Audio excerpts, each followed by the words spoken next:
ഹിരണ്യകശിപുത്രപക്ഷീം ധൃതപാശാങ്കുശപുഷ്പബാണചാപാം അണിമാതിപിരാവൃതാം മയൂഖൈഃ അഹമിത്യേവ വിഭാവയേ ഭവാനി.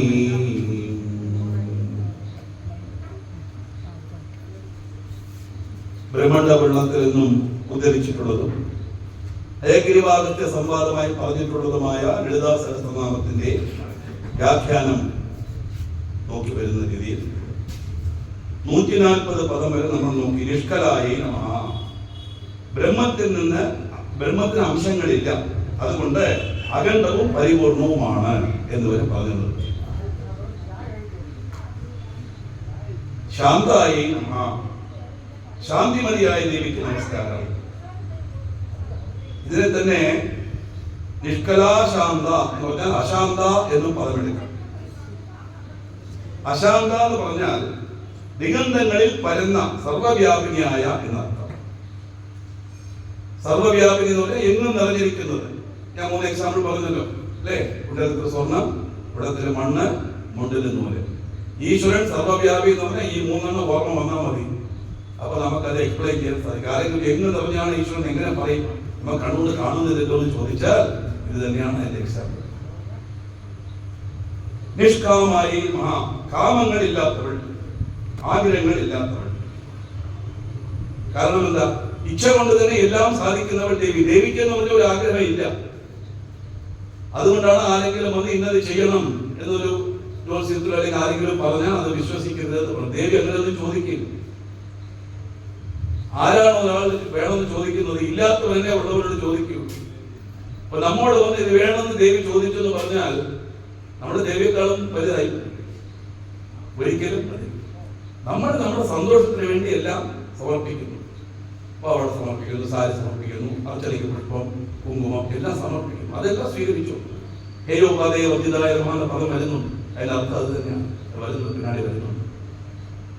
ഒരു ആഗ്രഹവും ഇല്ലാത്തവൾ ദേവി. എന്തിനാണ് ഈ പദം ലളിതാ സഹസ്രനാമം ചോദിച്ചാൽ കാമം നല്ലത് തന്നെയാണ്. ഏതു സാധനം വേണമെന്ന് വിചാരിച്ചാൽ കാമം. ഇപ്പൊ ഇത് വന്ന് നമ്മളിവിടെ ഇരിക്കുന്നത് തന്നെ ലളിതാ സഹസ്രനാമത്തിന്റെ അർത്ഥം മനസ്സിലാക്കാൻ വേണ്ടിയാണ്. അത് ഈ ഗ്രന്ഥത്തിനോടുള്ള കാമം തന്നെയാണ്. എപ്പോഴാണ് ഈ കാമം ദുഷിച്ചതാവുന്നത് ചോദിച്ചാൽ ആഗ്രഹിച്ചത് നടന്നില്ലെങ്കിൽ ഉടനെ ദേഷ്യം. അല്ലെങ്കിൽ എന്ത് കാരണം കൊണ്ടാണോ നടക്കാത്തത് അതിന് കാരണക്കാരന് അവരോട് വിരോധം വരും. ഇങ്ങനെ ദേഷ്യമോ വിരോധമോ ഉണ്ടാക്കുന്ന കാമങ്ങളാണ് ആ 14 ദുർഗുണങ്ങളിലുള്ളത്. താല്പര്യം എന്താണെന്ന് വെച്ചാൽ നമ്മുടെ എല്ലാ കാമങ്ങളും പൂർത്തി ചെയ്യുന്നവൻ ദേവിയെ നമ്മൾ ആരാധിച്ച് വരുമ്പോൾ കുറച്ചായി നമ്മുടെ മനസ്സിൽ നിന്നും കാമങ്ങൾ, ആഗ്രഹങ്ങൾ കുറഞ്ഞു വരണം. നേരത്തെ പറഞ്ഞ മാതിരി ആഗ്രഹമുണ്ടെങ്കിൽ ഒട്ടും താമസിക്കാതെ എന്ത് ആഗ്രഹമുണ്ട് അപ്പം തന്നെ സാധിച്ചേക്കും. സാധിച്ചില്ല എന്നുണ്ടെങ്കിൽ മറന്നേ, അത്രയേ ഉള്ളൂ. നടന്നില്ലല്ലോ എന്ന് വിചാരിച്ചുകൊണ്ടേ ഇരുന്നാൽ അത് നമുക്ക് ഉപദ്രവമായിട്ടേ വരികയുള്ളൂ. നിഷ്കാമായി നമഃ, നിരുപപ്ലവായി നമഃ. ഈ പദം ഉച്ചരിക്കുമ്പോൾ വളരെ ശ്രദ്ധിച്ചു ഉച്ചരിക്കും. നിർഗുണ, നിഷ്കല, ശാന്ത, നിഷ്കാമ, നിരുപപ്ലവ. നിരുപപ്ലവ എന്ന് പറയാൻ പാടില്ല, നിരുപപ്ലവ. ഉപപ്ലവം എന്ന് പറഞ്ഞാൽ നാശം.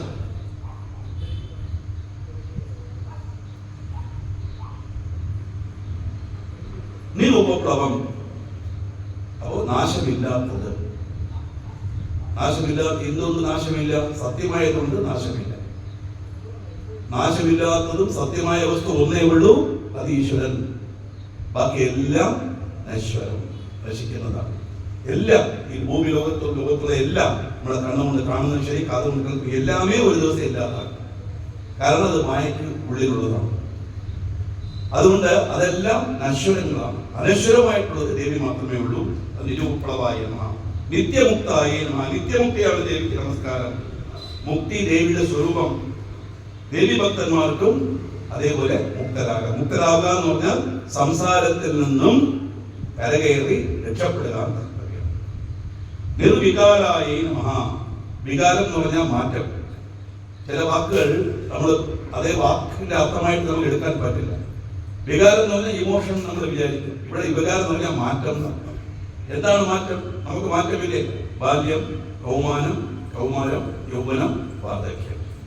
ഇതൊന്നും ദേവിക്കില്ല. ഉണ്ടോ? എത്രയായാലും ഇങ്ങനെ ഇരിക്കുന്നു.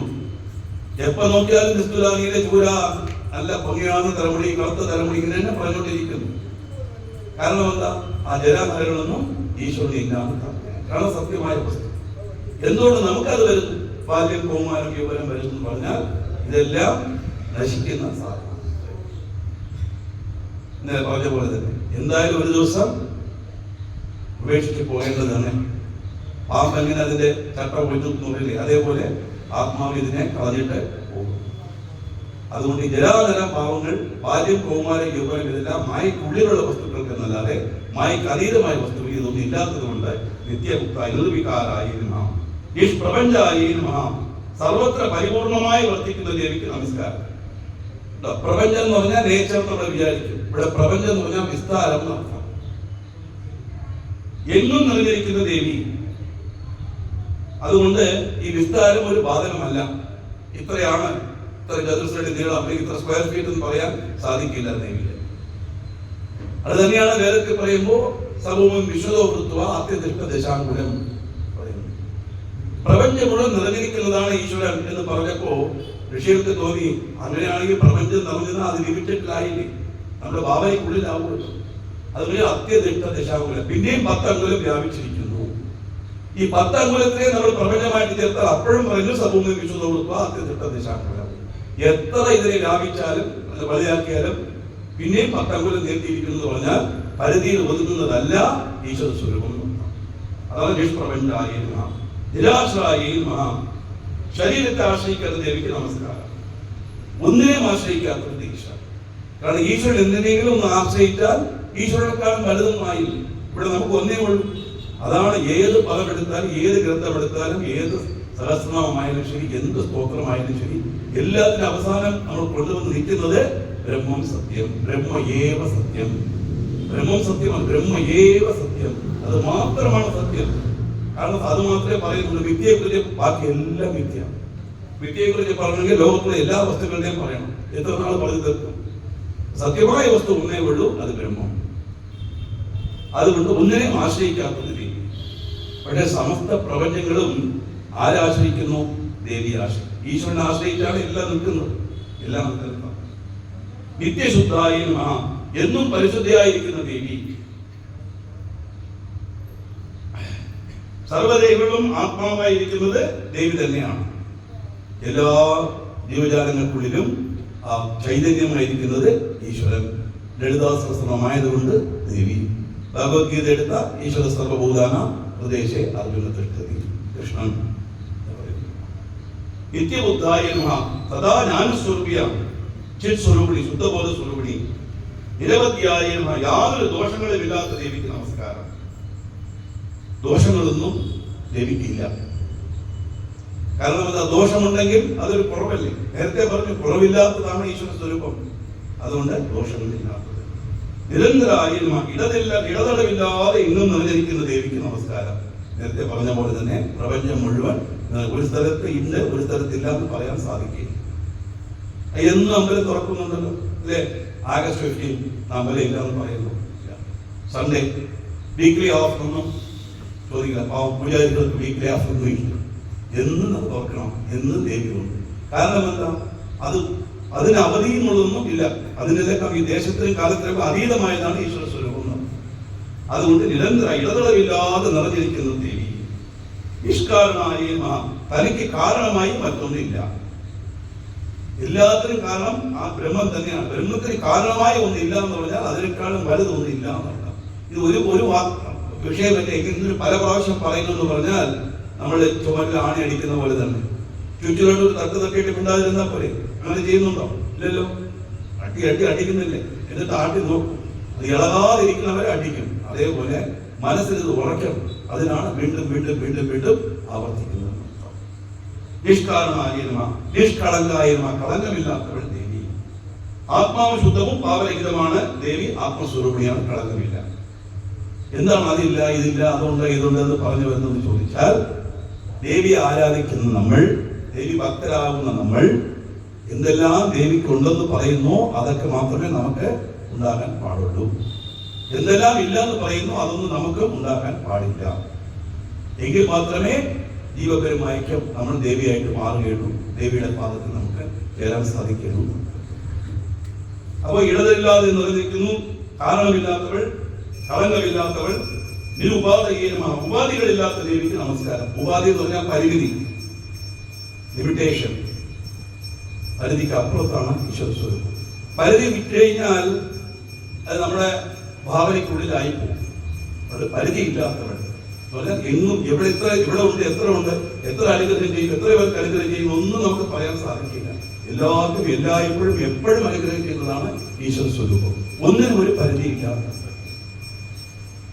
നിരീശ്വരായ മഹാ, തനിക്ക് മീതെ ഒരു ഈശ്വരൻ ഇല്ലാത്തതാണ്. അതാണ് നിരീശ്വരൻ. നിരീശ്വരവാദി എന്ന് പറഞ്ഞാൽ ഈശ്വരൻ ഇല്ല എന്ന് പറയുന്നു എന്നല്ലേ നമ്മൾ പറയുന്നുള്ളൂ. ഇവിടെ തനിക്ക് മീതെ ഈശ്വരൻ ഇല്ല എന്നുള്ള അർത്ഥത്തിലാണ് അത് എടുക്കേണ്ടത്. അവരെ സംബന്ധിച്ച് ആ ബ്രഹ്മമാണ് സത്യം, അതിന് മുകളിൽ ഒന്നും ഇല്ല. ഉണ്ടെങ്കിൽ ദ്വൈതഭാവമാകും. അതോടെ ഹിന്ദുമതത്തിന് കാതലായ തത്വം അവിടെ ഒന്നേ ഉള്ളൂ, ബ്രഹ്മം ഒന്നേ ഉള്ളൂ. അത് തന്നെയാണ് നമ്മുടെ മതം പഠിപ്പിക്കുന്നത്. ആ ഒരു വിചാരം മനസ്സിലുണ്ടെങ്കിൽ ശിവൻ വരെ, വിഷ്ണു വരെ, അവിടെ പോയി എവിടെ പോകാൻ പാടില്ല, അങ്ങനെയൊന്നുമില്ല. ചിലരെങ്ങനെ വിചാരിക്കും 3 ക്ഷേത്രങ്ങൾ അടുത്തടുത്തുണ്ട്, മുരുകന്റെ ക്ഷേത്രത്തിൽ പോയി സമയമായി, അവിടെ ദേവിയുടെ ക്ഷേത്രമുണ്ട്, ദേവി കോപിക്കും. ദേവി കോപിക്കൽ ദേവിയല്ല, സാധാരണ സ്ത്രീ. അവർക്കല്ലേ കോപം വരും. 2 പേര് സ്വന്തക്കാരിലേക്ക് ഒരു വീട്ടിൽ പോയിട്ട് മറ്റേ വീട്ടിൽ പോയില്ലെങ്കിൽ എന്റെ വീട്ടിൽ വന്നില്ലല്ലോ എന്ന് അവർക്ക് തോന്നൂല്ല. ഇത് മനുഷ്യർക്കേ തോന്നുന്നു, ദേവിക്ക് അങ്ങനെ തോന്നുന്നു. എന്തുകൊണ്ടെന്ന് പറഞ്ഞാൽ മുരുകന്റെ ക്ഷേത്രത്തിൽ മുരുകനെ തൊഴുതാലും, ഗണപതി ക്ഷേത്രത്തിൽ ഗണപതിയെ തൊഴുതാലും, ദേവിയുടെ ക്ഷേത്രത്തിൽ ദേവിയെ തൊഴുതാലും എല്ലാം എവിടെയാ പോകുന്നത്? ആകാശപ്പെടുത്തുന്നവരും സാഗരം എന്ന് പറയുന്ന മാതിരി ആ ബ്രഹ്മത്തിനാണ് പോകുന്നത്. പിന്നെ അതിന് രണ്ടില്ലല്ലോ, പിന്നെ എങ്ങനെ അവിടെ പോയി ഇവിടെ ഇല്ലാത്ത വ്യത്യാസം വരും? അതൊന്നും ഇല്ലാത്തത്. അതുകൊണ്ട് നിരീശ്വരായ നീരാകായ രാഗമില്ലാത്ത ദേവിക്ക് നമസ്കാരം. രാഗം എന്ന് പറഞ്ഞാൽ സംഗീതത്തിലുള്ള രാഗമല്ല, ആസക്തി, അറ്റാച്ച്മെന്റ് നടത്താം. ദേവി ഇന്നലെ ഞാൻ പറഞ്ഞു, ആരോടും ഒരു അറ്റാച്ച്മെന്റും ഇല്ലാത്തതാണ്. എത്ര കൊടുക്കുന്നു, എന്ത് കൊടുക്കുന്നു ഒന്നുമല്ല, എങ്ങനെ കൊടുക്കുന്നു എന്ന് മാത്രമേ അവിടെ ഉള്ളൂ. അതുകൊണ്ട് നമ്മൾ നോക്കിക്കൊണ്ടിരിക്കുമ്പോൾ ഒരിടത്ത് വലിയ രീതിയിൽ വഴിപാട് ചെയ്യും, വലിയ കാര്യങ്ങൾ ചെയ്യും. എനിക്ക് അതുപോലെ സാധിച്ചിട്ടില്ല, അതുകൊണ്ട് എനിക്ക് അനുഗ്രഹം കിട്ടില്ലേ എന്നൊന്നും ആരും പ്രതീക്ഷിക്കണം, വിഷമിക്കണ്ട. എല്ലാവർക്കും ഒരേ ഒരു അനുഗ്രഹം ചെയ്യുന്നതാണ് ഈശ്വര സ്വരൂപം. അതുകൊണ്ട് നീരാകായ മഹാ, അത് മാത്രമല്ല രാഗമതനായ മഹാ, നമ്മുടെ ഉള്ളിലുള്ള ആ അറ്റാച്ച്മെന്റ്, രാഗത്തെ ഇല്ലാതാക്കുന്നവൾ. ദേവിക്കും ആസക്തിയില്ല, നമ്മളുള്ള ആസക്തിയെ ഇല്ലാതാക്കുന്നു. ദേവി ക്ഷേത്രത്തിൽ പോയ ആഗ്രഹങ്ങൾ ഇല്ലാത്തവനായി ഞാൻ മാറുമോ എന്നല്ല അതിന്റെ അർത്ഥം. ഈശ്വര സ്വരൂപത്തെ ധ്യാനിച്ച് ദിവസവും തൊഴുത് വരുമ്പോൾ കുറച്ചായിട്ട് നമ്മൾ അതിലേക്ക് മാറുമ്പോൾ നമ്മുടെ ആഗ്രഹങ്ങൾ തനിയെ കുറയണം. കാരണം എന്താ? നമുക്ക് വേണ്ടത് മോക്ഷമല്ലേ. മോഹം ക്ഷയിച്ചാലേ മോക്ഷം കിട്ടത്തുള്ളൂ. ആഗ്രഹങ്ങൾ കുറഞ്ഞു. അങ്ങനെ നമ്മുടെ മനസ്സിലുള്ള ആസക്തി ഇല്ലാതാക്കുന്നവൾ ദേവി രാഗമതനായി നിർമ്മലായി. മതം എന്ന് പറഞ്ഞാൽ അഹങ്കാരം. ഒരു അഹങ്കാരമില്ലാത്തവളാണ് ദേവി. അതുമാത്രമല്ല മതനാശിന്യമാണ്, നമ്മുടെ ഉള്ളിലുള്ള മതത്തെ ഇല്ലാതാക്കുന്നവൾ ദേവി. അമ്പലത്തിൽ പോകുന്നതൊന്നും ഈശ്വരാരാധന ചെയ്യുന്നതും നമുക്ക് കിട്ടുന്ന ഫലങ്ങളെല്ലാം നമ്മുടെ ഉള്ളിലുള്ള ആസക്തി കുറയും, മതം കുറയും. മതം എന്ന് പറഞ്ഞാൽ ഞാനുള്ള അഹങ്കാരം. അത് എത്ര തന്നെ ആയിരുന്നല്ലോ. അത് തന്നെയാണ് നമ്മൾ അവസാനം പറഞ്ഞ അന്യതാ ശരണം നാസ്തി ത്വമേവ ശരണം മമ തസ്മാത് കാരുണ്യഭാവേന രക്തരക്ഷ മഹേശ്വരി. ഇങ്ങനെയാണ് നമ്മൾ നമസ്കരിക്കുന്നത്. അന്യതാ ശരണം നാസ്തി. ഏ ദേവി, എനിക്ക് ആരും ശരണമില്ല, നീ മാത്രമാണ്, ത്വമേവ ശരണം. അതുകൊണ്ട് തസ്മാത് കാരുണ്യഭാവേന, കരുണയോടുകൂടി എന്നെ നീ രക്ഷിക്കണം എന്ന് പറഞ്ഞ് നമസ്കരിക്കുക എന്ന് പറഞ്ഞാൽ totally surrender to the divinity. അതാണ് നമസ്കാരം. ജ്ഞാനത ഭാവം ഇല്ലാത്തത്, അഹങ്കാരമില്ലാത്തത്. അഹങ്കാരമുള്ളത് കൊണ്ടാണ് രാവണൻ പറയും, അവന്റെ കഴുത്ത് വെട്ടിയാലും മലർന്നെ വിഴുള്ളൂ, കമന്ന് വിഴില്ല. കമന്ന് വിഴുന്ന സറണ്ടറായ പോലെ ആയിപ്പോ. അവന്റെ കഴുത്ത് വെട്ടിയാൽ ശരീരം പുറത്തേ വിഴുള്ളൂ. അങ്ങനെയാണ് വിഴുന്നത്. രാവണ സീരിയൽ നോക്കിയാൽ അറിയാം. ആ അമ്മയുടെ സമയത്ത് മലർന്ന് തന്നെ വിഴുന്നത്. അഹങ്കാരം. ഈ അഹങ്കാരം ഇല്ലാതാക്കുകയാണ് നമസ്കാരത്തിന് ഇതിന്റെ താല്പര്യം. അതുകൊണ്ട് ഇവിടെ നമ്മുടെ ഉള്ളിലുള്ള മതത്തെ ഇല്ലാതാക്കുന്നവൾ ദേവി മതനാശിന്യേ നമഃ. നിശ്ചിന്തായേ നമഃ. ഉത്കണ്ഠയില്ലാത്തവൾ ദേവി. ദേവിക്ക് ഒരു ചിന്തയുമില്ല, ആകുലതയൊന്നുമില്ല. നിരഹങ്കാരായേ നമഃ. അഹങ്കാരമില്ലാത്തവൾ. മറ്റേ മതം, ജ്ഞാനത ഭാവം, ഇത് അഹങ്കാരം, എല്ലാം ഒന്ന് തന്നെയാണ്. അതിന്റെ ഓരോ സമയത്തും ഉണ്ടാകുന്ന സ്വഭാവം അനുസരിച്ച് അതിന് പേര് മാറ്റുന്നേ ഉള്ളൂ. നിർമോഹായേ നമഃ. മോഹമില്ലാത്തവൾ ദേവി. ദേവിക്ക് മോഹമില്ല. മനസ്സിന്റെ ഭ്രാന്തിയും വിക്ഷേപവുമാണ് മോഹം. മോഹം എന്ന് പറഞ്ഞാൽ എന്താണ്? മനസ്സിന്റെ ഭ്രാന്തിയും വിക്ഷേപവും. ഈ ഭ്രാന്ത് എന്ന് പറഞ്ഞാൽ എന്താണ്? യാദേവി സർവോപദേശു ഭ്രാന്തി രൂപേണ സംസ്ഥിത നമസ്തസ്യേ നമസ്തസ്യേ നമസ്തസ്യേ നമോ നമഃ. ഒരാൾ ചോദിക്കും ബാക്കിയെല്ലാം ഉള്ള ബുദ്ധി രൂപേണ ശക്തി രൂപേണ ക്ഷമാശീലത്തിൽ ഈ ഭ്രാന്തി രൂപേണ എന്ന് പറഞ്ഞാൽ ഈ ഭ്രാന്ത് ആരെങ്കിലും ഇഷ്ടപ്പെടുമോ? എന്താണ് ഭ്രാന്ത്? നമ്മളെല്ലാം ഒരു പരിധി നോക്കിയാൽ, ഒരു വിധത്തിൽ നോക്കിയാൽ ഭ്രാന്ത് തന്നെ. കാരണം എന്താ? ഇല്ലാത്ത ഒന്നിനെ ഉണ്ടെന്ന് നമ്മൾ വിശ്വസിക്കുന്നു. അതാണ് ഭ്രാന്ത്. മനസ്സ് ഏതെങ്കിലും ഒരു പർട്ടിക്കുലർ ഇൻസിഡന്റിലോ ഏതെങ്കിലും പർട്ടിക്കുലർ വ്യക്തിയിലോ പതിഞ്ഞു പോകും. അതിൽ നിന്ന് പുറത്തു വരില്ല. അതാണ് ഈ ഭ്രാന്ത് എന്ന് പറയുന്നത്. അത് തനിയെ സംസാരിക്കുന്നതല്ല. അവരുടെ മുമ്പിൽ ആ ഇൻസിഡന്റ് ഈസ് ഗോയിങ് ഓൺ. അതേപോലെ ആ വ്യക്തി അവരുടെ മുമ്പിൽ എപ്പോഴും ഉണ്ട്. അവരോട് സംസാരിക്കുന്നതാണ് അവർ. അതാണ് ഭ്രാന്ത്. നമുക്ക് എന്ത് ഭ്രാന്ത് എന്ന് ചോദിച്ചാൽ, മിഥ്യയായ ഈ ലോകത്തെ സത്യം വിശ്വസിക്കുന്നല്ലോ, അതാണ് ഭ്രാന്ത്. അത് നമ്മളല്ല. നമ്മുടെ ഉള്ളിൽ ഇരുന്നുകൊണ്ട് അങ്ങനെ തന്നെ നമ്മളെ വിശ്വസിപ്പിക്കുന്നത് ദേവി തന്നെയാണ്. അതാണ് യാദേവി സർവോപദേശു ഭ്രാന്തി രൂപേണ സംസ്ഥിത എന്ന് പറയുന്നത്. ഈ ഭ്രാന്താണ് ഇവിടെ മോഹം, നിർമോഹം. അത് മാത്രമല്ല മോഹനാശിന്യമാണ്. നമ്മുടെ ഉള്ളിലുള്ള മോഹത്തെ ഇല്ലാതാക്കുന്നത്. ഞാൻ ഇന്നലെ പറഞ്ഞില്ലേ, എല്ലാവർക്കും മോക്ഷം കിട്ടുന്നു. തീർച്ചയായിട്ടും കിട്ടും. ഈശ്വരാരാധന ചെയ്ത് വരുമ്പോൾ കുറച്ചു കുറച്ചായിട്ട് നമ്മുടെ മനസ്സിൽ നിന്ന് മോഹങ്ങൾ ഇല്ലാതാകുന്നത്. നിർമ്മമായ മമതയില്ലാത്തവൾ ദേവി. മമത എന്ന് പറഞ്ഞാൽ എന്റേത് എന്നുള്ള ഭാവം. അതാണ് മമത. നമുക്കത് ഒരു പരിധി വരെ നമുക്ക് ഇല്ലാതിരിക്കാൻ പറ്റില്ല, അല്ലേ? എന്റെ വീട്, എന്റെ ഭാര്യ, എന്റെ മകൻ, എന്റെ ഭർത്താവ്, എന്റെ കാർ, അല്ലേ, എന്റെ പേന, എന്റെ പുസ്തകം എല്ലാം എന്റെ എന്ന് പറയുന്നു. ശരിക്കും നോക്കിയാൽ അതിപ്പോ വന്നു, ഇടയ്ക്ക് വന്നു, പോവും. എന്റേതാണെങ്കിൽ ഞാൻ വരുമ്പോഴേ എന്റെ കൂടെ ഇരിക്കണം, പോകുമ്പോൾ ഞാൻ കൊണ്ടുപോവുകയും വേണം. അങ്ങനെയുള്ള ഒരു വസ്തുവും ഇല്ല, അല്ലെ? ഏതെങ്കിലും ഒരു വസ്തു കൊണ്ടുവന്നിട്ടുണ്ടോ? നമ്മൾ ജനിച്ചതേ നിർവ്വാണമായിട്ട്, പോകുമ്പോഴേ അതുപോലെ ഒന്നും കൊണ്ടുപോകാൻ സാധിക്കും. എത്ര സമ്പാദിച്ചാലും എല്ലാം ഉപേക്ഷിച്ചിട്ട് തന്നെ നമ്മൾ ഇതിന് നടുക്ക് അനുഭവിക്കുന്നത് കൊണ്ട് നമ്മൾ എന്റേതെന്ന് അവകാശപ്പെടും. അങ്ങനെ വരുമ്പോൾ എന്റേത് തോന്നൽ വരുന്ന സമയത്ത് അതിനുള്ള അറ്റാച്ച്മെന്റ് കൂടും. അറ്റാച്ച്മെന്റ് കൂടി വരുമ്പോൾ മോഹം കൂടി വരും. അതാണ് എന്റേത് എന്നുള്ള ഭാവത്തെ ഇല്ലാതാക്കുന്നവൾ ദേവി. അതിലില്ല. എങ്ങനെ ഇല്ലാതാക്കണം? ഞാൻ ഇന്നലെ പറഞ്ഞ മാതിരി എന്തൊരു കാര്യം ചെയ്താലും, ഒരു പുതിയ വസ്ത്രം ധരിച്ചാലും, നല്ലൊരു ഭക്ഷണം കഴിച്ചാലും, കാർ വാങ്ങിച്ച് എന്തുകൊണ്ട് നേരെ അമ്പലത്തിൽ കൊണ്ട് ആദ്യം പൂജിക്കുന്നത്? ഒന്നും സംഭവിക്കരുത്, എല്ലാം നല്ലപടിയായിരിക്കണം. ശരിക്കും അതിന്റെ ഉദ്ദേശം എന്താന്ന് വെച്ച് കഴിഞ്ഞാൽ, ആ ഏത് ദേവിയുടെ മുമ്പിലോ ഏത് ദേവന്റെ മുമ്പിലോ കാർ കൊണ്ട് നിർത്തി പൂജിക്കുന്നുവോ ആ ദേവന്റെ അനുഗ്രഹം കൊണ്ടാണ് ഈ കാർ വാങ്ങാനുള്ള ഭാഗ്യം എനിക്ക് കിട്ടിയത് എന്നിരിക്കണം. ഞാൻ വാങ്ങി. ഇതാണ് വ്യത്യാസം. ഞാൻ ചെയ്യുന്നു എന്ന് പറഞ്ഞാൽ അഹങ്കാരമല്ല. എനിക്ക് ചെയ്യാൻ പറ്റും, ഞാൻ ചെയ്യാം എന്നൊരാൾ പറഞ്ഞാൽ അത് കോൺഫിഡൻസ്, അത് മോശമല്ല. ഞാൻ മാത്രമേ ചെയ്യുള്ളൂ, എനിക്ക് മാത്രമേ ചെയ്യാൻ പറ്റുള്ളൂ എന്ന് പറഞ്ഞാൽ അവിടെ അഹങ്കാരം. ഇതേ ഉള്ളൂ വ്യത്യാസം. ഞാൻ ചെയ്യാം, ഞാൻ ചെയ്യുന്നു, ഐ ഹാവ് ഡൺ ഇറ്റ് എന്ന് പറഞ്ഞാൽ അത് അഹങ്കാരമല്ല. ഐ alone can do എന്ന് പറഞ്ഞാൽ അഹങ്കാരം. അതാണ് മോഹായ നമഃ, മോഹനാശിന്യേ നമഃ. മമതയില്ലാത്തവൾ മമതാഹന്ത്രേ നമഃ. നമ്മുടെ ഉള്ളിലുള്ള മമതയെ ഇല്ലാതാക്കുന്നവൾ ദേവി. നിഷ്പാപായ നമഃ. പാപരഹിതയാണ് ദേവി. പാപങ്ങളൊന്നും ദേവിക്കില്ല. പാപനാശിന്യേ നമഃ. നമ്മുടെ പാപങ്ങളെ ഇല്ലാതാക്കുന്നവൾ ദേവി.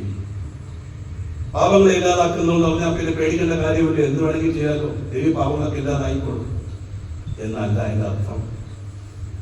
പാപത്തെ എങ്ങനെ ഇല്ലാതാക്കും?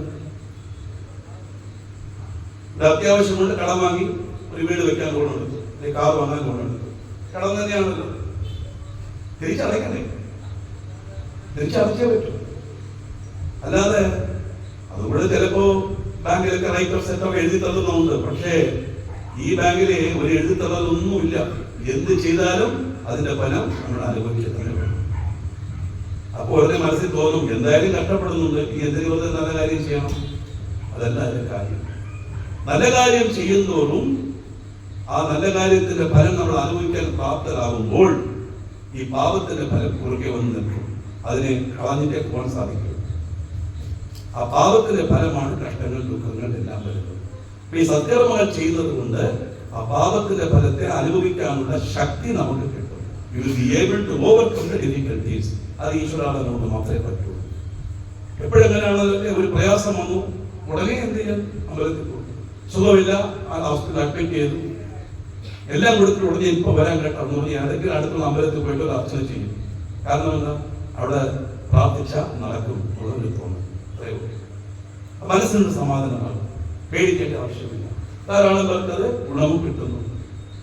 പാപം വന്ന് നമ്മൾ അനുഭവിച്ച് തീർക്കാൻ പറ്റും, അല്ലാതെ നമുക്ക് ഒന്നും ചെയ്യാൻ സാധിക്കില്ല. അത് തീർന്നാലേ പുണ്യത്തിൽ അനുഭവിക്കാൻ സാധിക്കും. കടയിൽ നിന്ന് പച്ചക്കറി വാങ്ങുന്നു, പൈനാപ്പിൾ 3 പൈനാപ്പിൾ 100 രൂപ വെക്കുന്നുണ്ട്, വാങ്ങിക്കൊണ്ട് വരുന്നു. ആ പച്ച ഇല, മുള്ള് എല്ലാത്തിനും പൈസ കൊടുക്കുന്നു. നമ്മൾ വല്ലം കഴിക്കുന്നു, അതിനെല്ലാം ചെത്തി കളഞ്ഞിട്ട് അതിലുള്ള മാംസമായ ഭാഗം മാത്രം നമ്മൾ കഴിക്കും, ബാക്കിയെല്ലാം വേസ്റ്റ്. വെണ്ടയ്ക്ക വാങ്ങിയ തലയും പാലും വെട്ടിട്ട് ബാക്കി. ഏത് സാധനമായാലും ആവശ്യമില്ലാത്തെല്ലാം കളഞ്ഞിട്ട് ആവശ്യമുള്ളത് മാത്രമേ എടുക്കുന്നുള്ളൂ. കുറെ നേരം ഇരുന്നിട്ട് ഫലമായി പോകുന്ന ഒരു വസ്തുവിനെ ഇത്രയും കളയേണ്ട ആവശ്യമുള്ളപ്പോ നിരന്തരമായി മോക്ഷം കിട്ടേണ്ട നമ്മുടെ പാവങ്ങളെ നമ്മൾ കളയണ്ടേ? അതാണ് ഈ കഷ്ടങ്ങൾ, വേറൊന്നുമല്ല. അത് വരുന്നത് നമ്മള് എന്താ പാടില്ലേ? തുമ്പക്കൂടത്തിലിട്ട് തൂയവനാക്കി വൈത്തായി ഒരു പാടി. തുன்பപ്പെടം എന്ന് പറഞ്ഞാൽ കഷ്ടം. കഷ്ടം തന്ന് നമ്മളെ തൂയ്മയാക്കി, നമ്മളെ പരിശുദ്ധനാക്കി നമുക്ക് അനുഗ്രഹം ചെയ്യുന്ന വ്യക്തി. ആ കഷ്ടം അനുഭവിച്ചാൽ പാപത്തിന് ഫലം തീരുള്ളൂ. ജസ്റ്റ് വാഷിംഗ് മെഷീനിൽ തുണിയിടുന്ന പോലെ എന്ന് വെച്ചോളൂ. എത്ര രൂപ എടുത്ത് കടകളെല്ലാം കയറി ഇറങ്ങി സെലക്ട് ചെയ്ത് വാങ്ങിയ തുണിയാണ്. അത് എന്ത് പാടുപെടുത്തുന്നു നമ്മളല്ലേ? ഇട്ടിട്ട് വരരുത്, IFB നോക്കണം അത് എന്തുമാത്രം കറങ്ങുന്നു. ആ തുണി നമ്മളായിരുന്നെങ്കിൽ എങ്ങനെയിരിക്കുന്നു ചിന്തിക്കുന്നു. ഈ കറക്കമാണ് തുമ്പപ്പുറത്തിലിട്ട് തുണിയവനാക്കി വയ്ക്കുന്നത്. എന്തിനാണ് അത് വാഷിംഗ് മെഷീനിലെ തുണിയെ നമ്മൾ ഇത്രയും ചീത്തയാക്കുന്നത് പോലെ? ചീത്തയാക്കുന്നതല്ല, അതിന്റെ അഴുക്ക് കളയാനാണ്, വൃത്തിയാക്കാനാണ് അവിടെ ഇടുന്നത്. അത് കിടന്ന് കറങ്ങി അതിന്റെ പ്രയാസം അനുഭവിക്കുന്നത് അഴുക്കില്ലാതാക്കാനാണ്. അതേപോലെ നമ്മുടെ പാപത്തെ ഇല്ലാതാക്കാനാണ് കഷ്ടങ്ങൾ, ദുഃഖങ്ങൾ, നഷ്ടങ്ങളെല്ലാം വരുന്നത്. അതാണ് നിഷ്പാപായ നമഃ, പാപമില്ലാത്തവൾ ദേവി. നിഷ്ക്രോധായ നമഃ, ഭംഗിയായി കോപമില്ലാത്തവൾ ദേവി. കോപമില്ലാത്തവൾ ദേവി എന്ന് പറയുമ്പോൾ ദൈവകോപം എന്ന് പറഞ്ഞാൽ എന്താർത്ഥം അല്ലേ? ഈ ദൈവകോപം എന്ന് പറയുന്നവർ ഏതെങ്കിലും ഒരു ക്ഷേത്രത്തിലെ വിഗ്രഹമോ അല്ലെങ്കിൽ ഏതെങ്കിലും ഒരു ദൈവത്തിന്റെ പടമോ കാണിച്ചു തരട്ടെ, ഇങ്ങനെ തുളച്ചുകളയും ഇങ്ങനെ കൈവച്ചുകൊണ്ടുള്ള ഒരു ദേവതയെ കാണിച്ചു തരട്ടെ. എല്ലാ ദേവതയും എന്താ പറയുന്നത്? അനുഗ്രഹമോ? ഒരിക്കൽ ഇങ്ങനെ അഭയാവസ്ഥ, പരാവസ്ഥ, അനുഗ്രഹമാണ് തരുന്നത്. ഒരു ദേവത പോലും ഇങ്ങനെ വെച്ചിട്ടില്ല. എന്നിട്ട് എന്തിനാണ് കയ്യിൽ ശൂലവും ഇതും എല്ലാം വെച്ചുകൊണ്ടിരിക്കുന്നത്? അടുത്ത ചോദ്യം ചോദിക്കണം. എനിക്ക് ഇഷ്ടമുള്ള കാര്യമാണ്. ചോദ്യം ചോദിച്ചാലേ മറുപടി കിട്ടുള്ളൂ. സംശയം വെച്ചുകൊണ്ടിരിക്കുന്നത്. ഈ കയ്യിൽ ആയുധം വെച്ചുകൊണ്ട് സാധാരണ ഇരിക്കുന്നത്, കയ്യിൽ ആയുധങ്ങളൊക്കെ ഉണ്ടെങ്കിലും മുഖം ചിരിച്ച മുഖമായിട്ടേ ഇരിക്കുള്ളൂ അല്ലേ? ഈ ആയുധങ്ങളൊക്കെ നമ്മുടെ ബുദ്ധിയെ കുറിക്കുന്നതാണ് അർത്ഥം. അതാണ് എല്ലാം ഷാർപ്പായിരിക്കുന്നത്. ഈ ആയുധങ്ങളുടെ പ്രയോഗം എപ്പോ വരും? ദുഷ്ടശക്തികളെ ഇല്ലാതാക്കുമ്പോഴാണ് ആയുധത്തിന്റെ പ്രയോഗം വരുന്നത്. ഞാൻ പറഞ്ഞമായി കുപ്പിച്ചല് കൊണ്ട് നമ്മൾ ചവിട്ടിയാൽ അകത്ത് കുപ്പിച്ചല്ലോ മുള്ളോ കയറിയാൽ സൂര്യമന കൊണ്ട് കുത്തി തന്നെ വെളിയിലെടുക്കണം. അല്ലാതെ വെണ്ണയോ നെയ്യോ കരട്ടി വെട്ടാൻ അത് പുറത്തു വരില്ല. ഒരു സൂര്യമനോട് കുത്തി തന്നെ എടുക്കും. എല്ലാം ആ ദുഷ്ടശക്തികളെ എതിർക്കാനുള്ള ഈ ആയുധങ്ങൾ എന്നല്ലാതെ നമ്മളെ അല്ല. പിന്നെ അസുരൻ വധം ചെയ്യുമ്പോൾ നോക്കിക്കോളും, കയ്യിൽ ശൂലം വെക്കുമ്പോൾ മഹിഷാസിനെയാണോ നോക്കുന്നത്? അങ്ങനെയല്ലേ ഉള്ള പടങ്ങളല്ല. എല്ലായിടത്തും അസുരനെ എങ്ങനെയാണോ നോക്കുന്നത്? നമ്മൾ നോക്കുന്നില്ല. ആ വ്യക്തി അസുരനാണ്. അസുരന്റെ കണ്ണിനാണ് ഭയങ്കരമായ രൂപം, ദേഷ്യം, കോപം കാണിക്കുന്നത്. നമ്മുടെ മുമ്പിൽ എപ്പോഴും ചിരിച്ച പോലെ ഇരിക്കുന്നു ദേവി. നിഷ്ക്രോധായ നമഃ, ക്രോധശമന്യേ നമഃ. അങ്ങനെയുള്ള ദേവി നമ്മുടെ ഉള്ളിലുള്ള ക്രോധത്തെ, കോപത്തെ ഇല്ലാതാക്കുന്നു. ദേവി ഭക്തനാണെന്ന് ക്ലെയിം ചെയ്യണമെങ്കിൽ ആദ്യത്തെ ക്വാളിറ്റി എന്ത് വേണം? ദേഷ്യപ്പെടാൻ പാടില്ല. പറയുന്നത് എളുപ്പം സാർ, പ്രാക്ടിക്കലായിട്ട് മനുഷ്യരാണ്, അതൊക്കെ വരും, ഇല്ലെന്നല്ല. പക്ഷെ ദേഷ്യപ്പെടുമ്പോൾ ഉടനെ നോക്കും, ഈ ഓർമ്മ വന്നാൽ പെട്ടെന്ന് ഓർമ്മ വരും. സൗന്ദര്യങ്ങളിലെ ജപോജൽപശ്യൽപം സകലവിമുദ്രാവിരചന എന്നൊരു ശ്ലോകമുണ്ട്. ഞാൻ എന്തെല്ലാം സംസാരിക്കുന്നു അതെല്ലാം നിന്റെ നാമജപമായി കൂട്ടിക്കോ. ഞാൻ കൈകാലം കൊണ്ട് എന്തെല്ലാം ചെയ്യുന്നു അത് നിനക്ക് കാണിക്കുന്ന മുദ്രയായിട്ട് കൂട്ടിക്കോ. ഞാൻ എവിടെയെല്ലാം നടക്കുന്നു അതിനെ നിന്നെ പ്രദക്ഷിണം ചെയ്തതായി കൂട്ടിക്കോ. ഇങ്ങനെ പറയും. ഇത് ഞാൻ ക്ലാസ്സിൽ പഠിപ്പിച്ചു. എൻ്റെ 2 കുട്ടികളും പഠിച്ചിട്ടുണ്ടായിരുന്നു.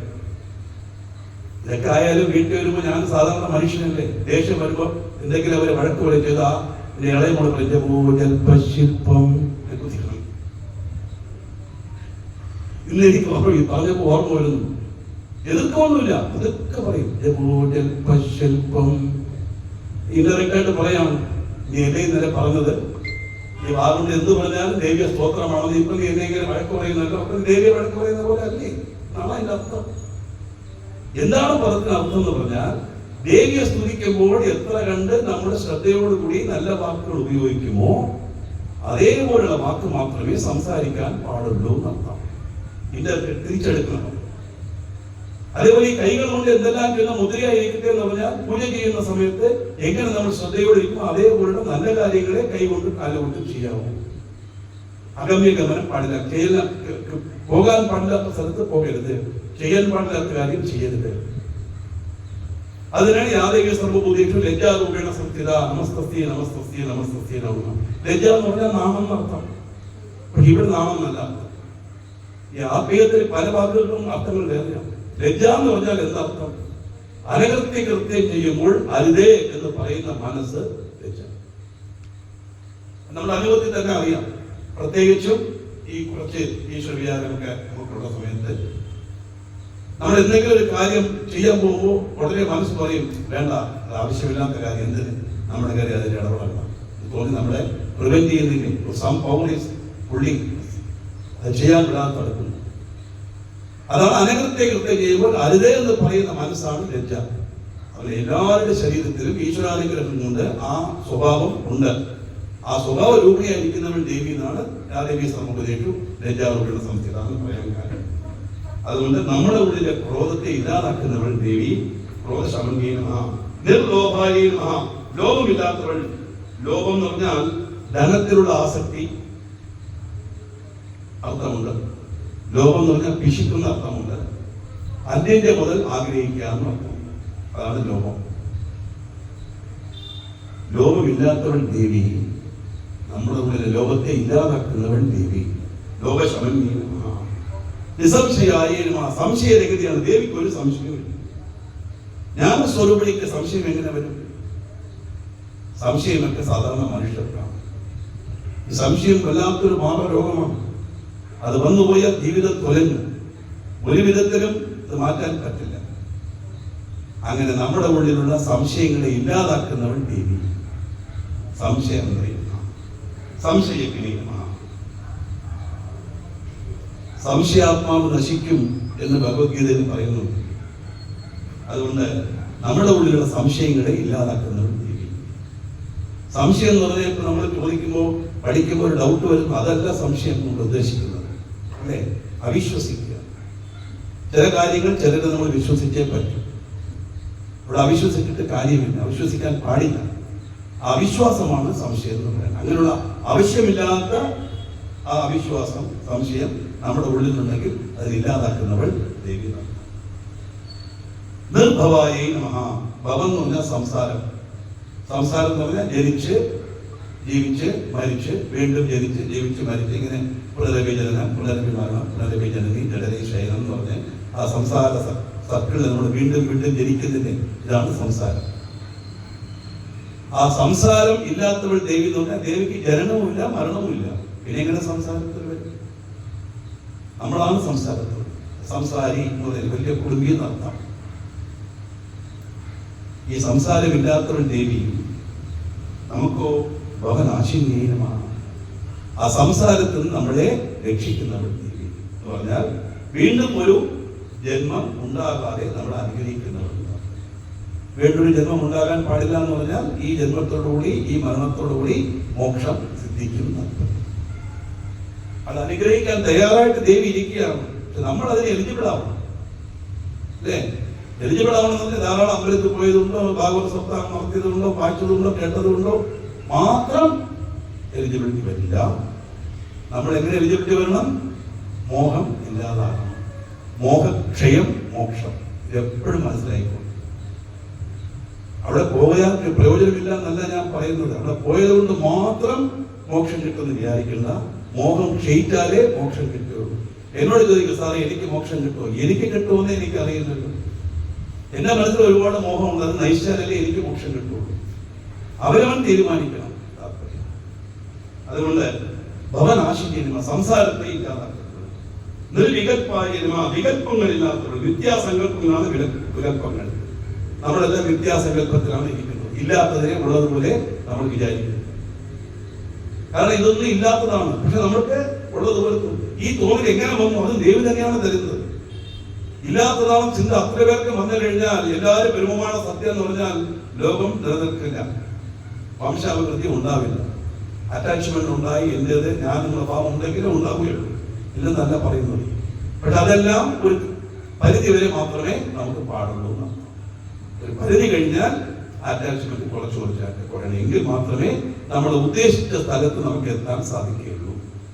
അതാണ് മുക്തി. മുക്തി പ്രദായിനി എന്നല്ലേ പറയുന്നത്. മുക്തി എന്ന് പറഞ്ഞാൽ ജനിച്ചിട്ട് മരിക്കുന്നത് വരെ നമുക്ക് കിട്ടുന്ന എല്ലാ സൗഭാഗ്യങ്ങളും മുക്തി. മുക്തി എന്ന് പറഞ്ഞാൽ മരണത്തിന് ശേഷം കിട്ടുന്നത്. ഒന്നുകിൽ മോക്ഷമാവാം, അല്ലെങ്കിൽ പുനർജന്മമായാൽ നല്ലൊരു ജന്മമാവാം. നല്ല നല്ല കാര്യങ്ങൾ ചെയ്യുന്നത്. ധാരാളം ഭാഗവത സപ്താഹം വായിച്ച് ഭാഗവതം വായിച്ച് വരുമ്പോൾ മോക്ഷത്തിലുള്ള പ്രാപ്തമായില്ലെങ്കിൽ അടുത്ത ജന്മം ഈ ഭാഗവതം നടത്തുന്ന ആചാര്യനോ ആചാര്യമായിട്ട് നമ്മൾ ചെയ്യും. ഈ പറയുന്നവരെല്ലാം ഒരു ജന്മത്തിൽ കിട്ടിയ സ്ഥിതിയല്ല അവർക്ക്, ജന്മാന്തരമായി കിട്ടിയ കാര്യങ്ങളാണ്. അതുകൊണ്ടാണ് പറയുന്നത് നമുക്ക് മുക്തി മുക്തി രണ്ടും. നമ്മൾ എന്ത് ആഗ്രഹിക്കുന്നോ അത് കിട്ടും. സൂപ്പർ മാർക്കറ്റ് പോലെ എല്ലാം അടുക്കി വെച്ചിട്ടുണ്ട്.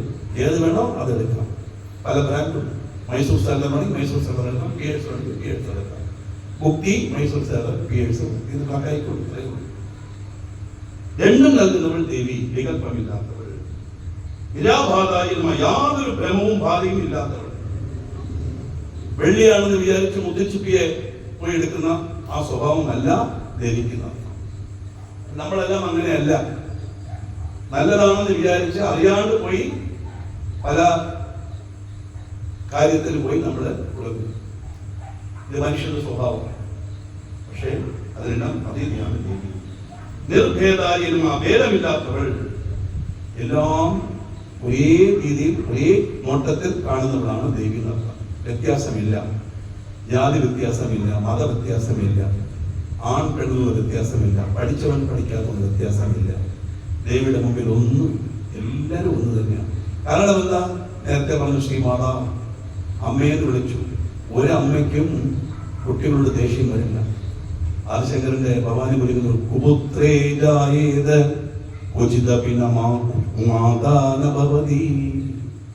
100 പുത്രന്മാർ ദുഷ്ടനായി ജനിക്കാം, പക്ഷെ ഒരു അമ്മ പോലും ദുഷ്ടയായി ജനിച്ചിട്ടില്ല എന്നാണ് ആദിശങ്കരൻ പറയുന്നത്. കാരണം അതാണ് ആ അമ്മയുടെ ഒരു കോൺസെപ്റ്റ്. അതുകൊണ്ട് ഭേദമില്ലാത്തവർ ദേവി, നിർഭേദായി. അത് മാത്രമല്ല, നമ്മുടെ ഭേദബുദ്ധിയെ ഇല്ലാതാക്കുന്നവൾ, നമുക്കുള്ള ഭേദത്തെ ഇല്ലാതാക്കുന്നവൾ. ഈ ഭേദം എന്ന് പറഞ്ഞാൽ എന്താണ് ശരിക്കും ആത്മീയത്തിൽ അർത്ഥം? ദ്വന്ദ്ഭാവം. രണ്ട് എന്നുള്ളത്, ഞാൻ വേറെ ഈശ്വരൻ വേറെ എന്നുള്ള ഭാവം, വിഷ്ണു വേറെ ശിവൻ വേറെ എന്നുള്ള ഭാവം. അല്ലേ? അതിന്റെ സാധനം എനിക്ക് അവിടെ പോയാലേ പറ്റുള്ളൂ. ഇന്ന ക്ഷേത്രത്തിൽ ഇന്ന ദേവതയെ വിഗ്രഹത്തിൽ പൂജ ചെയ്താൽ എനിക്ക് പ്രയോജനം കിട്ടുന്ന വിശ്വാസം ഉണ്ടെങ്കിൽ കണ്ടിന്യൂ ചെയ്യാം. തെറ്റെന്നല്ല. അതാണല്ലോ ഹിന്ദു മതത്തിന്റെ പ്രത്യേകത, ഇഷ്ടദേവത ഉപാസന. പക്ഷെ ഇവിടെ ചെയ്താൽ മാത്രമേ നടക്കുള്ളൂ. അവിടെ പോയില്ലെങ്കിൽ അവിടെ പോയാൽ നടക്കില്ല എന്നുള്ള വിചാരം വേണ്ട. ചിലപ്പോൾ അങ്ങനെയൊക്കെ സംഭവിക്കും. കുട്ടിക്ക് കല്യാണം ആയില്ല, എന്താ ചെയ്യാം? ഉടനെ പറയുന്ന ദേവീക്ഷേത്രത്തിൽ പോയി ഒരു 12 വെള്ളിയാഴ്ച അർച്ചന ചെയ്യണം. 12 വെള്ളിയാഴ്ച അർച്ചന ചെയ്തു. 11 വരെ സന്തോഷമായിട്ട് ചെയ്തു. 12 ചെയ്തിട്ട് ശനിയാഴ്ച ആയിട്ടും ഒരു കാളും വന്നില്ല, ഒരു ജാതവും ചേർന്നില്ലെങ്കിൽ വളരെ വിഷമിക്കും. ഉടനെ അടുത്ത ദിവസം അമ്പലത്തിൽ പോകുമ്പോൾ വേറൊരു ഫ്രണ്ട് വരും. അവർ പറയും, ഞാൻ ഇവിടെ ഒന്നുമല്ല, മറ്റൊരു ക്ഷേത്രത്തിൽ പോയി ആ അമ്മയെ കുളിച്ചു, 3 തന്നെ എനിക്ക് ഗുണം കിട്ടി. ഉടനെ വരുമ്പോൾ ആറ്റൂർ ക്ഷേത്രത്തിൽ അർച്ചനയ്ക്ക് പോയി. അവിടെയും 12 ചെയ്തു, കാര്യം സാധിച്ചില്ല. പിന്നെ വിഷമം. അവർ വേറൊരു ക്ഷേത്രത്തിലെ പേര് പറഞ്ഞു, അവിടെ പോയി അർച്ചന ചെയ്തു. ആദ്യത്തെ വെള്ളിയാഴ്ച അർച്ചന ചെയ്തപ്പോൾ അന്ന് വൈകുന്നേരം തന്നെ കല്യാണത്തിനുള്ള ഏർപ്പാട് നടന്നു. ഇവിടെ മനസ്സിൽ എന്ത് ചെന്നു? ഈ 2 ദേവികൾക്കും ശക്തിയില്ല. ഇതാണ് എന്തുകൊണ്ട് അങ്ങനെ സംഭവിക്കുന്നു? അതാണ് നോക്കുന്നത്. ഈ ആദ്യം 12 അർച്ചന ചെയ്തതിന്റെയും രണ്ടാമത് 12 അർച്ചന ചെയ്തതിന്റെയും പുണ്യം അനുഭവിക്കാനുള്ള സമയം എപ്പോ വരുന്നോ അപ്പോഴാണ് അനുഭവിക്കുന്നത്. ആ സമയത്താണ് പുതിയ ക്ഷേത്രത്തിൽ പോയി ആദ്യത്തെ അർച്ചന ചെയ്യുന്നത്. നേരത്തെ ചെയ്തതിന്റെ ഫലമാണത്. ഒരു ദേവിക്കും എനിക്ക് ചെയ്യാത്തത് അവർക്ക് ചെയ്യാൻ പറ്റും, അവിടെ ചെയ്യാത്തത് ഇവിടെ ചെയ്യാൻ പറ്റുന്നുള്ള ആ ഭാവമുണ്ടല്ലോ, അതാണ് ദ്വന്ദ്വഭാവം. അതിനാണ് പറഞ്ഞു വരുന്നത്. കാരണം ഈശ്വരൻ ഒന്നേ ഉള്ളൂ എന്ന് പറയുമ്പോൾ ഏത് ക്ഷേത്രത്തിൽ പോയാലാണ് നമ്മുടെ സൗകര്യവും സന്ദർഭവും നോക്കി നമുക്ക് എവിടെയാണോ പോകാൻ പറ്റുന്നത് അവിടെ പോയി ആ ദേവിയെ നമ്മൾ അർച്ചിക്കുക. നമുക്ക് നന്മ വരുന്ന സമയത്ത് തീർച്ചയായിട്ടും വരും. അല്പം കാലതാമസം ഉണ്ടാകും പാപത്തിനൊന്നും.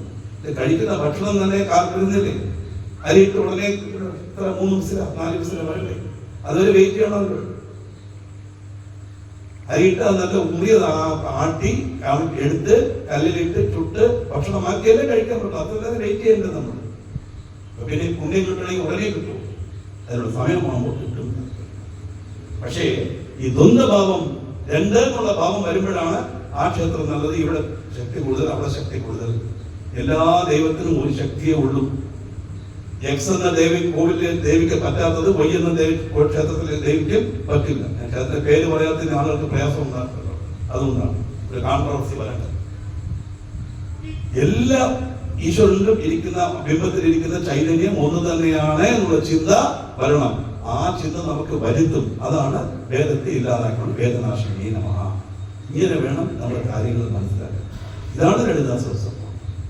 ഇത് മനസ്സിലാക്കി നമ്മൾ ജീവിക്കണം. ഓരോ പദവും നമ്മുടെ ജീവിതത്തിലെ ഓരോ കാര്യങ്ങളിലും നമ്മൾ അതിനെ പ്രാവർത്തികമായി കൊണ്ടുവന്നാൽ തീർച്ചയായിട്ടും നമുക്ക് മോഹം ക്ഷയിക്കും. മോക്ഷം എളുപ്പം കിട്ടും. മോക്ഷം കിട്ടും, എന്നായാലും കിട്ടും. എളുപ്പം കിട്ടുന്ന കാലതാമസം ഉണ്ടാകാം. വേദനാശിനി നമഃ, നിർനാശായ നമഃ. നാശമില്ലാത്തവൾ ദേവി. എപ്പോഴും വീണ്ടും അത് തന്നെ പറയുന്നു. സത്യമായ വസ്തുവിന് നാശമില്ല. ജനനമില്ലാത്തതുകൊണ്ട് മരണവുമില്ല, നാശവുമില്ല. മൃത്യുമതന്യേ നമഃ.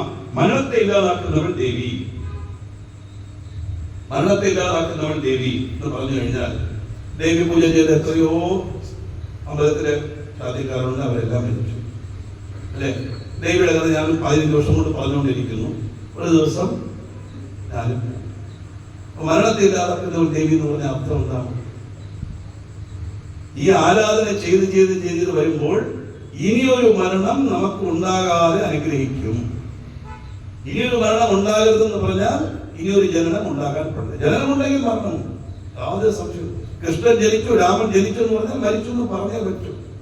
അവതാരം സാക്ഷാത് പരബ്രഹ്മം രാമന്റെ രൂപത്തിൽ വന്ന് അവതരിച്ചു. ആ ത്രേതായം കഴിഞ്ഞാണ് സരയുടെയും ദേഹം. ഒരു ദൈവവും മരിച്ചതായിട്ട് കാണിക്കുന്നില്ല. മരിച്ചവർക്ക് കർമ്മം ചെയ്ത് 16 28 അവിടെ ഇന്റർവ്യൂ ദശരഥോടെയും കൊടുത്തായിട്ടൊന്നും ഒരിടത്തും പറയുന്നില്ല. ഉണ്ടോ? ഏതെങ്കിലും പുരാണ ഇതിഹാസങ്ങളുണ്ടോ? രാമൻ മരിച്ചു, രാമന്റെ 16 അവിടെ ഇന്റർവ്യൂ ദശയോടെയും ആരെങ്കിലും കൊടുക്കുന്നുണ്ടോ? ഒന്നുമില്ല. ആ ബ്രഹ്മസ്വരൂപം രാമന്റെ രൂപത്തിൽ വന്നു, അവതരിച്ചു, കാര്യം നടന്നു പോയി. എവിടെയെല്ലാം അധർമ്മമുണ്ടോ അവിടെയെല്ലാം ഞാൻ യുഗന്തോറും അവതരിക്കും പറഞ്ഞില്ലേ? സംഭവാമി യുഗേ പരിത്രാണായ സാധുണ്ട് വിനാശായ ധർമ്മ സംസ്ഥാപനാർത്ഥായ സംഭവാമി യുഗേ യുഗേ. ഓരോ യുഗം തോറും ഞാൻ അവതരിക്കും. കാര്യം കഴിഞ്ഞാൽ ആ അവതാരം തീർന്നു അർത്ഥം. ജനനമുണ്ടെങ്കിൽ മരണമുണ്ട്. മരണത്തെ ഇല്ലാതാക്കുന്നവൾ ദേവി എന്ന് പറഞ്ഞാൽ ഇനിയൊരു മരണം നമുക്ക് ഉണ്ടാവില്ല എന്ന് പറഞ്ഞാൽ ഈ മരണത്തോടെ നമുക്ക് മോക്ഷപ്രാപ്തി ലഭിക്കും. അത് കൊടുക്കാൻ കഴിവുള്ളവളും തയ്യാറായവളുമാണ് ദേവി. നമ്മൾ നമ്മളെ പ്രിപ്പയർഡ് ആവണം, അത്രയേ ഉള്ളൂ അല്ലേ? എല്ലാം വിളവി വെച്ചിട്ടുണ്ട്, ആഹാരമെല്ലാം ഉണ്ട്. വിധി ഉണ്ടെങ്കിൽ ഈ ഭക്ഷണം അകത്ത് പോട്ടെ എന്നുള്ളത് കൈ കെട്ടി വായ അടച്ചിരുന്നാലോ ഭക്ഷണം തീർത്തിയാവുന്നല്ലാതെ ഒരു സാധനം പോലും നമ്മുടെ വാക്യത്തിൽ പോകില്ല. നമ്മൾ അതിനെ എടുത്ത് വാക്യത്തിൽ ചവച്ചരച്ച് സരയോടത്തിൽ വിഴുങ്ങിയാൽ മാത്രമേ അത് ദഹിച്ച് അതിന്റെ ഫലം നമുക്ക് കിട്ടും. എടുത്ത് കഴിച്ചാലും ഇരിക്കാൻ സാധിക്കുള്ളൂ. കഴിക്കണ്ടേ? ആ പ്രവൃത്തി ചെയ്താലേ പറ്റുള്ളൂ. ആ പ്രവൃത്തിയാണ് മോഹമില്ലാതാക്കുന്ന പ്രവൃത്തി. ഇല്ലാതെ എലിജിബിലിറ്റി വരും.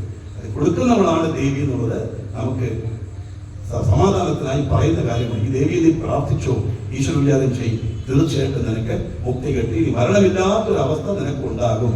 അതാണ് മൃത്യുമതന്യേ നമഃ. നിഷ്ക്രിയായ നമഃ. കർമ്മങ്ങളില്ലാത്തവൾ ദേവി. കർമ്മങ്ങളെല്ലാം മായക്കുള്ളിലുള്ള നമുക്കാണ് കർമ്മങ്ങളെല്ലാം. മായക്ക് അതീതമായി ദേവിക്ക് ഒരു കർമ്മവുമില്ല. ഒന്നും ചെയ്യാനായിട്ടുള്ളത് ഒന്നുമില്ല. ദേവിക്ക് രാവിലെ എഴുതി കാപ്പുണ്ടാക്കണം, പരമേശ്വരൻ കൊടുക്കാം. ദോശ ഉണ്ടാക്കണം, ഒന്നും. രാത്രിയായി 8:30 മണിയായി ഞാൻ പോകുന്ന എനിക്ക് ടിഫൻ ഉണ്ടാക്കണമെന്ന് ദേവി പറയുന്നില്ല. നമ്മളാണ് ഈ ഇരിക്കുന്ന ദേവികളെല്ലാം പറയും, പക്ഷെ അകത്തുള്ള ദേവി അതൊന്നും പറയും. കർമ്മങ്ങളൊന്നും അവർക്കില്ല, കർമ്മമെല്ലാം നമുക്കാണ്. നിഷ്ക്രിയായ നമഃ, നിഷ്പരിഗ്രഹായ നമഃ. പരിഗ്രഹത്തിന് യോഗശാസ്ത്രത്തിൽ മറ്റുള്ളവരിൽ നിന്നും അവന് വേണ്ടി സാധനങ്ങൾ സ്വീകരിക്കുക എന്നർത്ഥം എന്ന് ഭംഗിയായിട്ട് ലളിതാ സഹസ്രനാമത്തിൽ പറഞ്ഞിട്ടുണ്ട്. ഇത് വെച്ചിട്ട് ഇപ്പോഴും ആളുകൾ അവിടെ പോയി എന്തെങ്കിലും നിറച്ചിട്ട് മറ്റേ ദൈവം പോകുന്നുണ്ട്, അവിടെ പോയി സ്വർണ്ണത്തിലൊരു അരഞ്ഞാണം ഉണ്ടാക്കിയിടണം, അല്ലെങ്കിൽ ഒരു പട്ടുവസ്ത്രം ഇടണം, 2 പവന്റെ മാല ഇടണം, സ്വർണ്ണത്തൊട്ടിൽ സ്വർണ്ണ കുട്ടിയെ ഉണ്ടാക്കിയിടണം. ഇങ്ങനെയൊക്കെ പറയുന്നത് അബദ്ധമല്ലേ? ഒരു ദൈവവും ചോദിക്കില്ല. ചോദിച്ചു കഴിഞ്ഞാൽ അത് ചോദിച്ചാൽ ഒരു സാധനം ഒരാൾ നമുക്ക് തന്നാൽ ഗിഫ്റ്റ്, അവരറിയാതെ നമ്മൾ എടുത്താൽ ഗിഫ്റ്റ്, അതല്ലേ അർത്ഥം. മോഷണം. നമ്മൾ ചോദിച്ചു വാങ്ങിച്ചാൽ പിച്ച, സംശയമേ ഇല്ല. എന്തായാലും ഇന്നത് വേണമെന്ന് ചോദിച്ചാൽ പിച്ച തന്നെയാണ്. നമ്മുടെ അടുത്ത് വന്ന് ഇത് വേണമെന്ന് ദേവി ചോദിക്കുന്നു പറഞ്ഞാൽ നമ്മൾ ദേവിയെക്കാളും വലിയനാവില്ലേ? അതല്ലേ അർത്ഥം. എപ്പോഴുമേ ഗിവർ ഈസ് അല്ലേ? എപ്പോഴും അങ്ങനെയാണ്, കൊടുക്കുന്നവനാണല്ലോ വലുത്. അതും ലളിതാ സഹസ്രനാമത്തിലുള്ളതാണ് ഞാൻ പറയുന്നത്. അത് ആരെയും ഒരു ഗ്രൂപ്പിനെ ആരെയും കുറ്റപ്പെടുത്താനോ പരിഹസിക്കുകയോ അല്ല എന്റെ ഉദ്ദേശം. നിഷ്പരിഗ്രഹായ നമഃ. എന്തുകൊണ്ട്? നിസ്തുലായ നമഃ. തുലനം ചെയ്യാൻ പറ്റാത്തവൾ. തുലനം ചെയ്യാൻ പറ്റാത്തവൾ എന്ന് പറഞ്ഞത് നേരത്തെ പറഞ്ഞാൽ ഈ ദേവിക്ക് ശക്തിയില്ല, ആ ദേവിക്ക് ശക്തി ഉണ്ടെന്ന് അങ്ങനെ തുലനം ചെയ്യാൻ പറ്റില്ല. കാരണം ദേവി രണ്ടും ഒന്നാണ്. 2 സ്ഥലത്ത് 2 അരയിൽ ഇരിക്കുന്നതേ ഉള്ളൂ. ആള് ഒന്ന് തന്നെയാണ്, ശക്തി ഒന്ന് തന്നെയാണ്. ഇതിന് പകരം ഒന്നുണ്ട് എന്ന് പറഞ്ഞാൽ അവിടെ ദ്വൈതഭാവം വരും. ഹിന്ദുമതം അവിടെ അതിന്റെ കാതലായ തത്വം അവിടെ ഇല്ലാതെ. അദ്വൈത സിദ്ധാന്തമാണ് ഹിന്ദുമതം. ഒന്നേ ഉള്ളൂ ദൈവം, ഒന്നേ ഉള്ളൂ. അതിലെ ഭജന കഴിക്കുന്ന ബ്രഹ്മയേവ സത്യം ഹരിഃ ഓം പറഞ്ഞിട്ടല്ലേ എഴുതിക്കുന്നത്. ബ്രഹ്മയേവ സത്യം.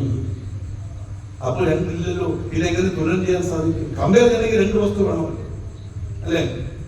ഒരു കോമ്പറ്റീഷൻ നടന്നു, ലളിതാ സഹസ്രനാമ പാരായണം കോമ്പറ്റീഷൻ. ഒരേ ഒരാൾ മാത്രം ചേർന്നു. അവരെങ്ങനെ പറഞ്ഞാലും ഫസ്റ്റ് പ്രൈസ് കൊടുത്തല്ലേ പറ്റും.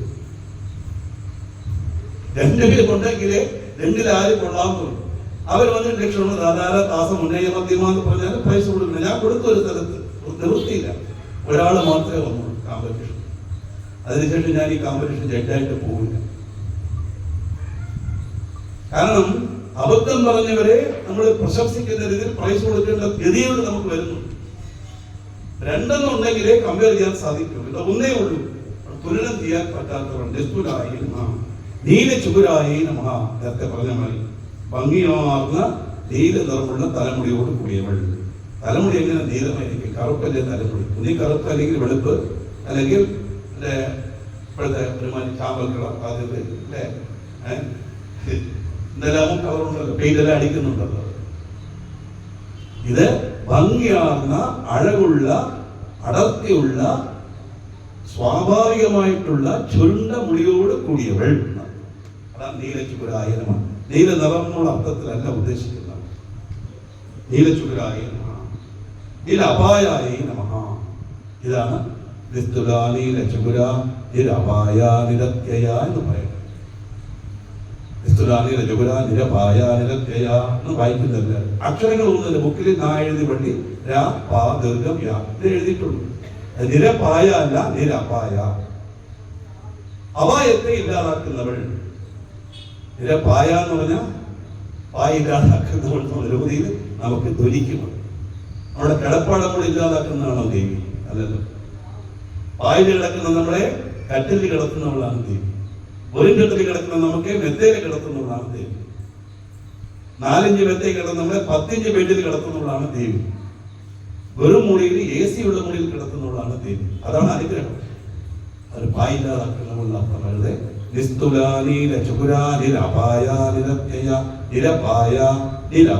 വ്യത്യാസം മനസ്സിലാവുന്നുള്ളൂ. സ്വല്പം ശ്രദ്ധിച്ചാൽ മതി. അങ്ങനെ ഇത്രയും നാൾ ജപിച്ചല്ലോ എന്ന് ആരും വിഷമിക്കരുത്. പ്രത്യേകം ഞാൻ എടുത്ത് പറയുകയാണ്, നമ്മൾ എന്ത് ചെയ്താലും അതിന് ദൂഷ്യമൊന്നും വരില്ല. തെറ്റാണെന്ന് ജപിച്ചത് അതിന്റെ പാപം വരുമോ? പാപമൊന്നും നൽകുന്നതല്ല ദേവിയുടെ സ്വരൂപം. നമുക്ക് എപ്പോഴും അനുഗ്രഹം ചെയ്യുന്നതാണ് ദേവി. അതുകൊണ്ട് നിസ്തുല നീല ചുകുല നിരപായ നിരത്യയ എന്ന് പറഞ്ഞാൽ അപായങ്ങൾ ഇല്ലാതാവും. നിരപായ എന്ന് ചോദിച്ചാൽ പായ ഇല്ലാതാകുന്നില്ല, പായൊന്നും ഇല്ലാതാക്കൂല. എന്തോ പറയുന്നു, അത് നമ്മുടെ പോർട്ട്ഫോളിയോയുടെ എല്ലാം ദൈവത്തേക്ക് തെറ്റ് പറഞ്ഞൊന്ന് വിഷമിക്കേണ്ട കാര്യമില്ല എന്ന് കരുതി പറയുന്നത് ശരിയാണെന്ന് ഞാൻ സമർത്ഥിക്കുന്നില്ല. നിരപായാന്ന് പറയണം, നിരപായാന്ന് പറയാൻ പാടില്ല. നേരത്തെ പറഞ്ഞ സമയാചാരതത്പര വിദ്യാസ്വരൂപിണി, വിദ്യ വേറെ അവിദ്യ വേറെ രണ്ടെണ്ണം. പുണ്യം അപുണ്യം, പുണ്യഫലപ്രദായി ഒരു മാത്രം നീട്ടണം. അതാണ് ഛന്ദസ് എന്ന് പറയുന്നത്. അതുകൊണ്ട് മന്ത്രങ്ങളെല്ലാം മന്ത്രമായിട്ട് തന്നെ ഉച്ചരിക്കണം, രാഗമായിട്ട് നമ്മൾ പാടാൻ പാടില്ല എന്ന് പറയാൻ കാരണം ഗീതി ശീഗ്രി ശിരക്കവി തതോ ലിഖിത പാടക അനന്തച്ച അല്പകണ്ഠച്ച ഏവ പാഠമാതമാഹാന്ന് ശാസ്ത്രം. ഗീതമായി പാടാൻ പാടില്ല, പാട്ടിനെ ഗീതമായിട്ട് പാടാം, മന്ത്രത്തിനെ മന്ത്രമായിട്ട് തന്നെ ചൊല്ലണം. കാരണം ഈ ഇത്ര മാത്രമേ നീട്ടാവൂ. നേരത്തെ പറഞ്ഞ ശിവ എന്ന് പറഞ്ഞാൽ പരമേശ്വരൻ, ശിവ എന്ന് പറഞ്ഞാൽ പാർവതിയാവില്ല. രാഗത്തിന് വേണ്ടി നമ്മൾ നീട്ടിയാൽ അതിന്റെ അർത്ഥം മാറും. അതുകൊണ്ട് വിദ്യാസ്വരൂപിണി പുണ്യഫലപ്രദായി ആശോഭനായി അകാരം എടുത്ത് പറയുന്ന ഒരു മാത്രം നീട്ടി പറയണം. ഇവിടെ എന്ന് പറയണം. അപായത്തെ ഇല്ലാതാക്കുന്നവൾ, നാശമില്ലാത്തവൾ, നിരത്യയായി മഹാ അതിവർത്തിക്കാൻ കഴിയാത്ത ദേവിക്ക്, ദേവിയെക്കാളും വലുതൊന്നും ഇല്ലാത്ത അർത്ഥം. സുപ്രീം പവറാണ്, അതിനുശേഷം ഒന്നുമില്ല. ദുർലഭായി മഹാ സുലഭമായി ലഭിക്കാത്ത ദേവിക്ക് നമസ്കാരം. സുലഭമായി കിട്ടില്ലേ, പിന്നെ നമ്മൾ എന്ത് ചെയ്യണം? ദുർലഭമാണെന്നെങ്കിൽ നമ്മളിത് പോയിട്ട് ഇതിന്റെ കാര്യം ചോദ്യം. എളുപ്പത്തിലൊന്നും ദേവിയുടെ അനുഗ്രഹം പരിപൂർണമായി നമുക്ക് കിട്ടില്ല. കിട്ടണമെങ്കിൽ എന്ത് ചെയ്യണം? പരിശുദ്ധമായ മനസ്സോടെ പൂർണ്ണ വിശ്വാസത്തോടെ ദേവി ആരാധന ചെയ്താൽ അതിന്റെ ഫലം തീർച്ചയായിട്ടും കിട്ടും. സുലഭം, അതാണ് സുലഭം. ദുർലഭം എന്ന് പറയുന്നത് മറ്റുള്ളവരെ പ്രീതിപ്പെടുത്താൻ വേണ്ടിയോ എന്തിനോ വേണ്ടിയുള്ളതോ അല്ല, നമ്മൾ സ്വയം വരും. അത് തീർച്ചയായിട്ടും വരും. ഭക്തി ഇല്ലാത്തവരും ഭക്തി വരും. അതാണ് ആദ്യം ശ്രവണം, കീർത്തനം, വിഷ്ണു സ്മരണം, പാദസേവനം, അർച്ചനം, വന്ദനം, ദാസ്യം, സഖ്യം, ആത്മനിവേദനം. ഇതാണ് ഭക്തിയുടെ പടികൾ. ആദ്യം ശ്രവണം, കാതുകൊണ്ട് കേൾക്കണം. അതിനെന്താ? ഇതുപോലെ സത്കർമ്മം നടക്കും, അവിടെ കൊണ്ടിരുത്തണം, എങ്കിലേ പറ്റുള്ളൂ. ഭക്തി ഇല്ലാത്തവരും ഭക്തി വരും. ചെറിയൊരു കഥയുണ്ട്, അതുകൂടി പറയാം. കഥ എന്നൊക്കെ മെസ്സേജ് കിട്ടാൻ വേണ്ടി അങ്ങനെയൊക്കെ നടന്നോ എന്ന് ചോദിച്ചാൽ നമുക്ക് മറുപടിയില്ല, കഥയിൽ ചോദ്യമില്ല എന്ന് പറയുമല്ലോ. ഒരു സ്ത്രീ ഭയങ്കര ഈശ്വരവിശ്വാസം, ഭർത്താവിന് ഈശ്വരവിശ്വാസമേ ഇല്ല. മിക്കവാറും അങ്ങനെയൊക്കെ ഉള്ള മാച്ച് വരുള്ളൂ. ഇവർക്ക് നല്ല നീറ്റായിട്ട് ഡ്രസ് ചെയ്യാൻ പിടിച്ചാൽ അങ്ങേർക്ക് ഒരു സൗന്ദര്യബോധം ഉണ്ടാവില്ല, ഡ്രസ്സും ഉണ്ടാവില്ല. പുരുഷന്മാര് ഭയങ്കരമായിരിക്കും, കരയുടെ കളർ, ബ്ലൗസ്, ഷർട്ട് എല്ലാം, അതേപോലെ ചെരുപ്പ് എല്ലാം മറ്റേ നാട്ടിൻപടിയോടെ സെറ്റൊക്കെ അടിച്ചു പോകും. ഭാര്യയ്ക്ക് സൗന്ദര്യത്തോടെ ഡ്രസ്സിനോടെ കൂടി താല്പര്യം കാണുന്നില്ല. ഇതൊക്കെ സാധാരണ ഉണ്ടവരും. അങ്ങനെ ഒരു കുടുംബം. ആ സ്ത്രീ വിചാരിച്ചു എങ്ങനെയെങ്കിലും കൊണ്ട് അമ്പലത്തെ കൊണ്ട് തൊഴിയും, അല്ലാതെ പറ്റില്ല. എന്തുകൊണ്ട് ആ തോന്നൽ വന്നു? ദിവസവും അമ്പലത്തിൽ പോയി തൊഴുതൊഴുത് വരുമ്പോൾ അവർ നോക്കുന്നു, രണ്ടുപേരും വരുന്നുണ്ട്, നമ്മുടെ വീട്ടിലുണ്ടല്ലോ വരണം, എങ്ങനെയെങ്കിലും ഇതിനെ കൊണ്ടുവരണം. ഒരു ദിവസം പറഞ്ഞു, അമ്പലത്തിൽ പോകുന്നു, എനിക്ക് തനിയെ പോകാൻ പേടിയാണ്, നിങ്ങളും കൂടെ വരണം. ഞാൻ അമ്പലത്തിനകത്തൊന്ന് കയറണം, നിങ്ങൾ വരണ്ട, വെളിയിൽ നിന്നാൽ മതി. ശരിയെന്ന് പറഞ്ഞ് ഒരു വലിയ ആൽത്തറയിൽ അങ്ങനെ ഇരുത്തി അമ്പലത്തിൽ പോകാനായിട്ട് പറഞ്ഞു, എല്ലാവരും ഇവിടെ ഇരിക്കല്ലേ, ചെരുപ്പൂടെ കിടക്കട്ടെ എന്ന് പറഞ്ഞ് വെച്ചിട്ട് പോയി. ഇങ്ങനെ അവിടെ ഇരുന്നു. അടുത്ത കാറ് 4-5 പേര് വന്നിറങ്ങി. അവർ നോക്കിയപ്പോൾ ഇവിടെയാണ് ചെരുപ്പിടേണ്ടതല്ലേ, ചെരുപ്പിനെ കൊണ്ടിട്ടിട്ട് ഒരു ജോഡിക്ക് എത്ര പൈസ? എങ്ങനെ ഇരിക്കും ആൾക്കല്ലേ? ദേഷ്യം വരൂല്ലേ? ചെരുപ്പ് സൂക്ഷിക്കുന്ന ആളൊന്നുമല്ല ഞാൻ. ലേഡി ചെരുപ്പ് മാത്രമേ സൂക്ഷിക്കുള്ളായിരിക്കും എന്ന് പറഞ്ഞ് അവർ പോയി. തൊഴുതിട്ട് വെളിയിറങ്ങി വന്നപ്പോൾ അമ്മയ്ക്ക് എല്ലാം ദീപാവലി ബോണസ്, ഓണം ബോണസ് എല്ലാം കിട്ടി. ഞാൻ വരില്ല എന്ന് പറഞ്ഞ് എന്നെ കൊണ്ട് ഇവിടെ എത്തിയെന്ന് ചെരുപ്പ് സൂക്ഷിക്കണമെന്ന് ആക്കിയില്ലേ ഞാനെൻ്റെ മുമ്പിൽ. നിങ്ങളോട് ആരാ ഇവിടെ ഇരിക്കാൻ പറഞ്ഞത്? എൻ്റെ ഇവിടെ അകത്ത് വന്നെങ്കിൽ വല്ല ആരെങ്കിലും ചോദിക്കും, ഇവിടെ ഇരുന്നുകൊണ്ടില്ലേ ചോദിച്ചു. നാളെ മുതൽ ഇവിടെ വരാം. ശരി, ഞാൻ വരാം, പിന്നെ ഞാൻ തൊഴില്ല, ദൈവത്തിന് തൊഴില്ല, നാമം ചൊല്ല ഒന്നും ചെയ്യില്ല. വേണ്ട, നടന്നോളൂ, മുമ്പിൽ നടന്നോളൂ. കുറച്ചു ദൂരം നടന്നു, അക്കോ കുറച്ച് മുമ്പ് പോയി ഈ കൈ ഇങ്ങനെ തൂക്കിയിട്ട് കൈ ഇങ്ങനെ ചേർത്ത് പിടിച്ച എന്തും നഷ്ടം വരാൻ പോകുന്നു നിങ്ങൾക്ക് എന്ന് പറഞ്ഞ് ഇവർ തന്നെ പുറകെ കൈയെടുത്ത് ഇങ്ങനെ തൂക്കി പിടിച്ചു. അന്ന് ചേർത്ത കൈ പിന്നെ എടുത്തിട്ടില്ല എന്ന് പറഞ്ഞാൽ ഭക്തി വന്നു. പ്രേരണയാലാണ് വന്നത്. താല്പര്യം എന്താണെന്ന് പറഞ്ഞാൽ ആ അറ്റ്മോസ്ഫിയറിൽ കൊണ്ട് നിർത്തിയാൽ തീർച്ചയായിട്ടും അവർക്ക് ഭക്തി. അതാണ് ശ്രവണം. ആദ്യം കേൾക്കും. അങ്ങനെയാണല്ലോ സിനിമ കോട്ട, അങ്ങനെയല്ലേ? ആദ്യം ഫസ്റ്റില് വരുമ്പോൾ കേട്ട് അതിൽ ആകൃഷ്ടനായതുകൊണ്ടെങ്കിൽ നമ്മൾ പാടാൻ തുടങ്ങുന്നു. ശ്രവണം, കീർത്തനം. അങ്ങനെ കീർത്തനം ചെയ്ത് ചെല്ലുമ്പോൾ വിഷ്ണു സ്മരണം, ഈശ്വരന്റെ സ്മരണം. അത് വരുമ്പോൾ ഭഗവാനെ സേവിക്കാൻ പാദസേവനം. പാദസേവനം ചെയ്യും, അമർത്തിയും അർച്ചന ചെയ്യും, നമസ്കാരം ചെയ്യും, അർച്ചനം, വന്ദനം, ഇതെല്ലാം ചെയ്ത് വരുമ്പോഴത്തേക്ക് നമ്മൾ ഈശ്വരന്റെ അടിമയായി. അത് ചെയ്യാതിരിക്കാൻ പറ്റൂല എന്നായി. ഇന്നും ഉണ്ടല്ലോ പലർക്കും. ഇന്ന സ്ഥലത്ത് ഇന്നത് എന്ത് വന്നാലും ശരി ആ ക്ഷേത്രത്തിൽ പോയിരിക്കും. വ്യാഴാഴ്ചയാണെങ്കിൽ വരാതെ നോക്കിയാൽ തൊഴിലിരിക്കും. തിങ്കളാഴ്ചയാണെങ്കിൽ ഏതെങ്കിലും ശിവക്ഷേത്രത്തിൽ പോയിരിക്കും. ചൊവ്വാഴ്ച മുരുകനെ തൊഴിലിരിക്കും. പത്മനാഭ ക്ഷേത്രത്തിൽ ആഴ്ചയിൽ ഒരു ദിവസത്തേക്ക് പോയിരിക്കും. ഇങ്ങനെ ഓരോ ദൃഷ്ട വരുന്നത് എന്തുകൊണ്ടാണ്? ആ അമ്പലത്തിൽ പോയി തൊഴുന്നത് കൊണ്ട് അവർക്ക് കിട്ടുന്ന ആ സന്തോഷം, അവരുടെ ജീവിതത്തിൽ ഉണ്ടാകുന്ന മാറ്റങ്ങൾ, മനസ്സമാധാനം, അതാണ് ഏറ്റവും വലുത്.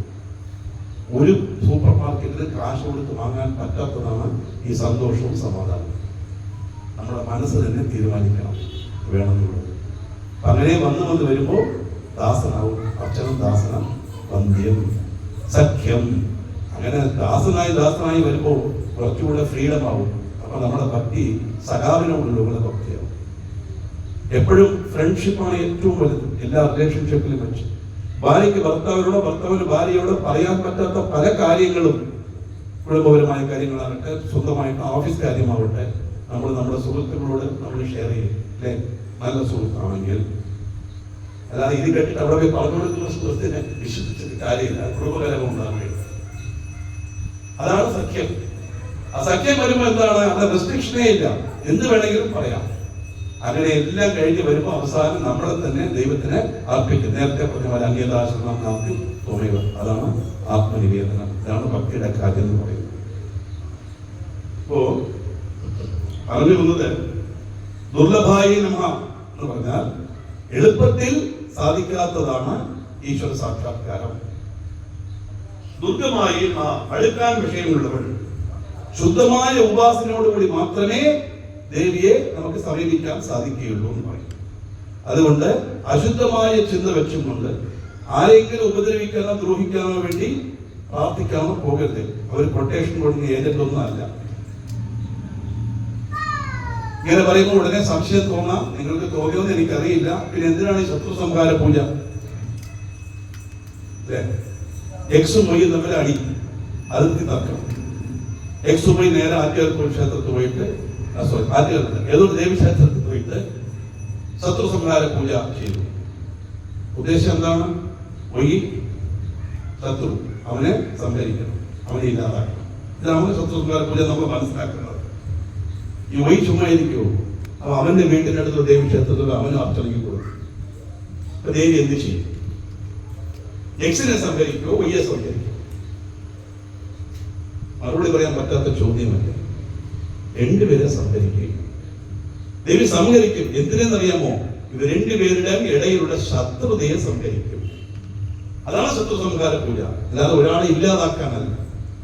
അങ്ങനെ ഒരു ഉദ്ദേശത്തിൽ ആരെങ്കിലും അമ്പലത്തിൽ കയറിയാൽ അശുദ്ധ മനസ്സ്, അങ്ങനെയുള്ളവർക്ക് ആരാധിക്കാൻ പറ്റാത്തവൾ എന്നാണ് ഈ പദം കൊണ്ട് ഉദ്ദേശിക്കുന്നത്. അതുകൊണ്ട് എന്ത് വിഷമം ഉണ്ടെങ്കിൽ, എന്ത് കാര്യം, ചിലപ്പോൾ നമുക്ക് ഒട്ടും ഇഷ്ടപ്പെടാത്ത, നമ്മൾ കാണാൻ പോലും ആഗ്രഹിക്കാത്ത ഒരാളായിരിക്കും നമ്മുടെ മുമ്പിൽ അവിടെ വന്ന് നിൽക്കുന്നത്. ആ സമയത്ത് ആ ചിന്തയെല്ലാം കളയണം. നമ്മൾ അവിടെ പോയി ഈശ്വരന് മാത്രം ജനിച്ചിട്ട് എങ്ങനെയും വന്നേക്കും. അവിടെ വന്നിട്ട് ഇവിടെ വന്നിരിക്കും നല്ല സമയത്ത് ജോലി ചെയ്യും. എവിടെ പോയാലും വന്ന് നിൽക്കും. മനസ്സ് അശുദ്ധമായില്ലേ? അപ്പൊ നമ്മൾ എന്തിനാണ് അമ്പലത്തിൽ പോയി ദേവിയെ തൊടാൻ സാധിക്കുമോ? ദേഷ്യപ്പെട്ട് ചിലപ്പോൾ നേരെ പോക്കളയും. വരുമ്പോൾ ചോദിക്കും, ഇത് കണ്ടോ, അലങ്കാരം എത്ര നന്നായിരുന്നു, ഞാൻ ശ്രദ്ധിച്ചില്ല അവിടെ വേറെ വന്നു, അതുകൊണ്ട് പോയില്ലേ, നമ്മൾ വന്ന കാര്യം പോയില്ലേ? ഗുരുവായൂർ തൊഴുത് പറഞ്ഞമായി കണ്ടടച്ച് പ്രാർത്ഥിച്ചു. അപ്പോഴത്തേക്ക് നമ്മൾ വെളിയിൽ തള്ളി. ഗുരുവായൂരപ്പനിടയിൽ 3.5 മണിക്കൂർ ക്യൂ നിന്നിട്ട് ഗുരുവായൂർ ക്ഷേത്രത്തിന്റെ മുമ്പിൽ പോയി അവിടെ മുമ്പിൽ കൊണ്ട് നിർത്തിയപ്പോൾ കണ്ടടച്ച് പ്രാർത്ഥിച്ചു. കണ്ടു നിറക്കുമ്പോൾ അവൻ തള്ളി വിട്ടോ. ഗുരുവായൂരപ്പനെ കണ്ടോ? ഇല്ല. കണ്ണടച്ച് എന്തോന്നത് നിറഞ്ഞ കണ്ണോടെ കാണണം ആ വിഗ്രഹത്തെ. കണ്ടിട്ട് മനസ്സിലത് വാങ്ങിച്ചു വെച്ച് വീട്ടിൽ ധ്യാനിച്ചാൽ ഇന്നല്ലെങ്കിൽ നാളെ കുറച്ചായിട്ട് തെളിഞ്ഞ് വരും. നേരത്തെ പറഞ്ഞ മാതിരി പാദം മുതൽ ഓരോന്നായിട്ട് ധ്യാനിച്ച് വന്നാൽ ഗുരുവായൂർ ദർശനം കിട്ടും. അവിടുത്തെ പോയി കണ്ണടച്ചിട്ട് കാര്യമില്ല.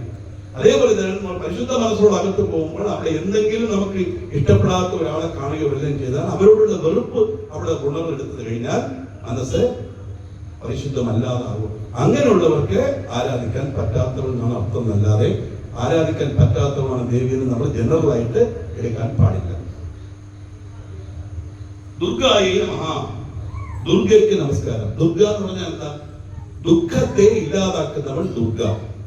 ദുർഗ ദുഃഖാർത്ഥി നാശിനി എന്നാണ് അതിലെ എക്സ്പ്ലനേഷൻ പറഞ്ഞത്. ദുഃഖത്തെ ഇല്ലാതാക്കുന്നവൾ. അപ്പൊ എന്താണ്? വളരെ മനപ്രയാസത്തോടുകൂടി പോയി അവിടെ പോയി കണ്ടു. എസ്പെഷ്യലി ദീപാരാധന സമയത്ത്, മറ്റുള്ള സമയത്ത് കാണുമ്പോൾ കിട്ടുന്ന സന്തോഷത്തെക്കാളും പല ഇരട്ടി സന്തോഷമായിരിക്കും ആ ദീപാരാധന തൊഴുമ്പോൾ കാണുന്നത്. കാരണം എന്താ? ആ അറ്റ്മോസ്ഫിയർ. മക്കളുടെ സമയത്ത് തൊഴുമ്പോഴേ അങ്ങോട്ട് നോക്കുമ്പോൾ ആര് വന്ന് നോക്കും, നമ്മൾ അറിയാണ്ട് കണ്ണ് അങ്ങോട്ടേ കൂട്ടി ചലിക്കും, മനസ്സ് ഡൈവേർട്ട് ചെയ്തിട്ട്. ദീപാരാധന സമയത്ത് എല്ലാവരും കണ്ടില്ലെങ്കിലും കുടിഞ്ഞു നോക്കുന്നില്ല, അത് തൊഴിൽ മാറും. കാരണം അത് കാണണം. ആ ദീപാരാധന കാണുമ്പോൾ ആ ദീപത്തിന്റെ പ്രകാശത്തിൽ ആ വിഗ്രഹം കണ്ട് ആ മനസ്സിൽ കിട്ടുന്ന സന്തോഷം. എല്ലാവരുടെ മനസ്സും ഏകീകൃതമായി ആ വിഗ്രഹത്തിലാണ് പോയി പതിക്കുന്നത്. അതുകൊണ്ടാണ് ആ സൗന്ദര്യം അത്ര ഉള്ളതുപോലെ നമുക്ക് തോന്നും. അതേ ദീപാരാധനയ്ക്ക് മുമ്പിലും ദീപാരാധന കഴിഞ്ഞും ദീപാരാധന സമയത്തും ഒരേ സൗന്ദര്യം തന്നെയാണ് അവിടെ ദേവി. വ്യത്യാസമൊന്നുമില്ല. നമ്മുടെ കണ്ണിന് അങ്ങനെ തോന്നുന്നത് എന്തുകൊണ്ട്? എല്ലാവരുടെ കോൺസെൻട്രേഷൻ അവിടെ ഇരിക്കുന്നത് കൊണ്ട്. അങ്ങനെ നമ്മൾ ദേവിയെ നമ്മൾ ആരാധിക്കുന്നതാണ് എളുപ്പത്തിലുള്ള കാര്യം. അങ്ങനെ വരുമ്പോ പെട്ടെന്ന് ഒരു മിനിറ്റ് എല്ലാം മറക്കൂലേ, ദുഃഖമെല്ലാം മറക്കൂലേ.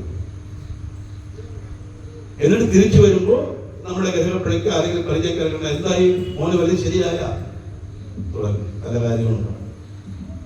അതെന്ന് ചോദിച്ചാലും ഈ പടിയിറങ്ങി വെളിയിൽ പോയി ചോദിക്കണമെന്നല്ലാതെ ഇതിനകത്ത് വെച്ച് ഒരു കാര്യവും ചോദിക്കും.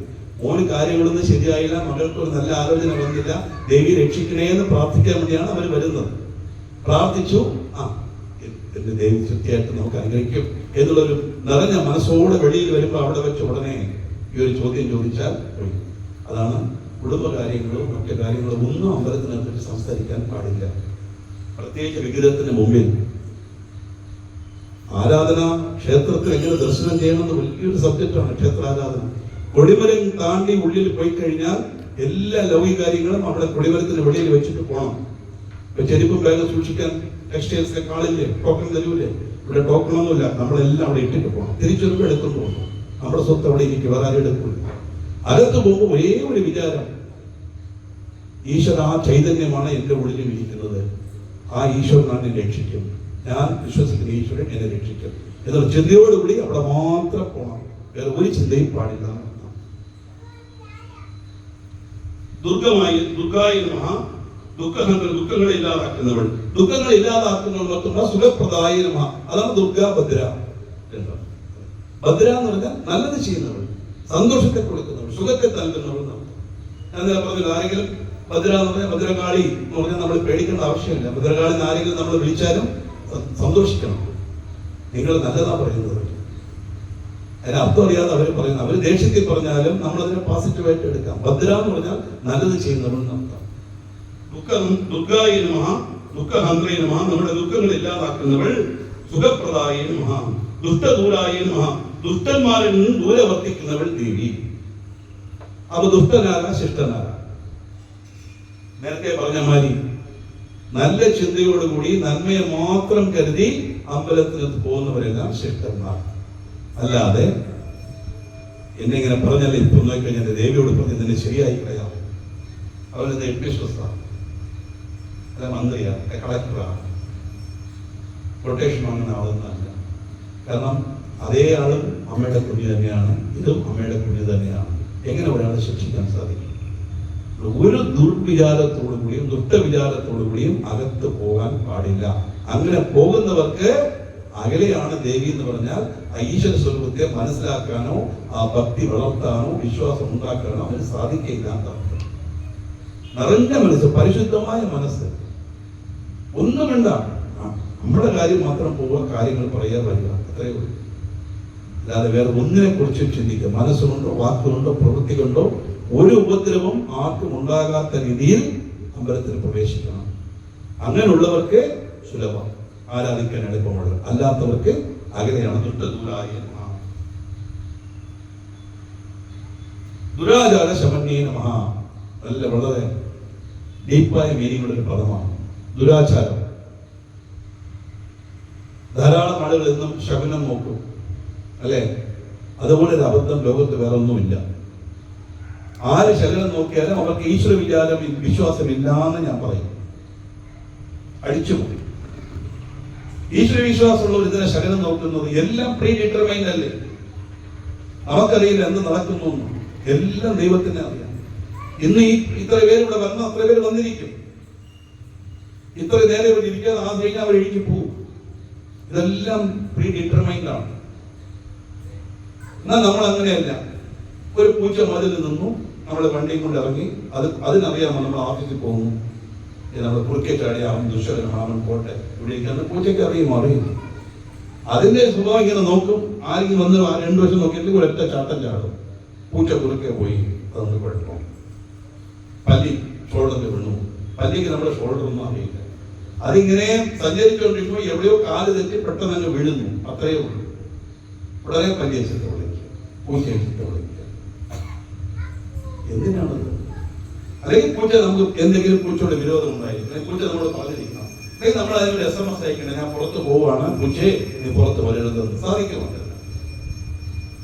എന്ത് ദുരാചാരങ്ങളാണ്! എന്നും ലളിതാസഹസ്രനാമം ജപിക്കും, എന്നും അമ്പലത്തിൽ പോകും, എല്ലാം ചെയ്യും, ദുരാചാരവും ചെയ്യും. പിന്നെ എന്ത് പ്രയോജനം? ഈ ദുരാചാരങ്ങളെ ഇല്ലാതാക്കുന്നവളാണ് ദേവി എന്നുള്ളത് മനസ്സിലാക്കി അമ്പലത്തിൽ ജയിച്ചാൽ ദുരാചാരം നമ്മളിൽ നിന്ന് പോകുന്നതാണ്. ദോഷവർജിതായ മഹാ.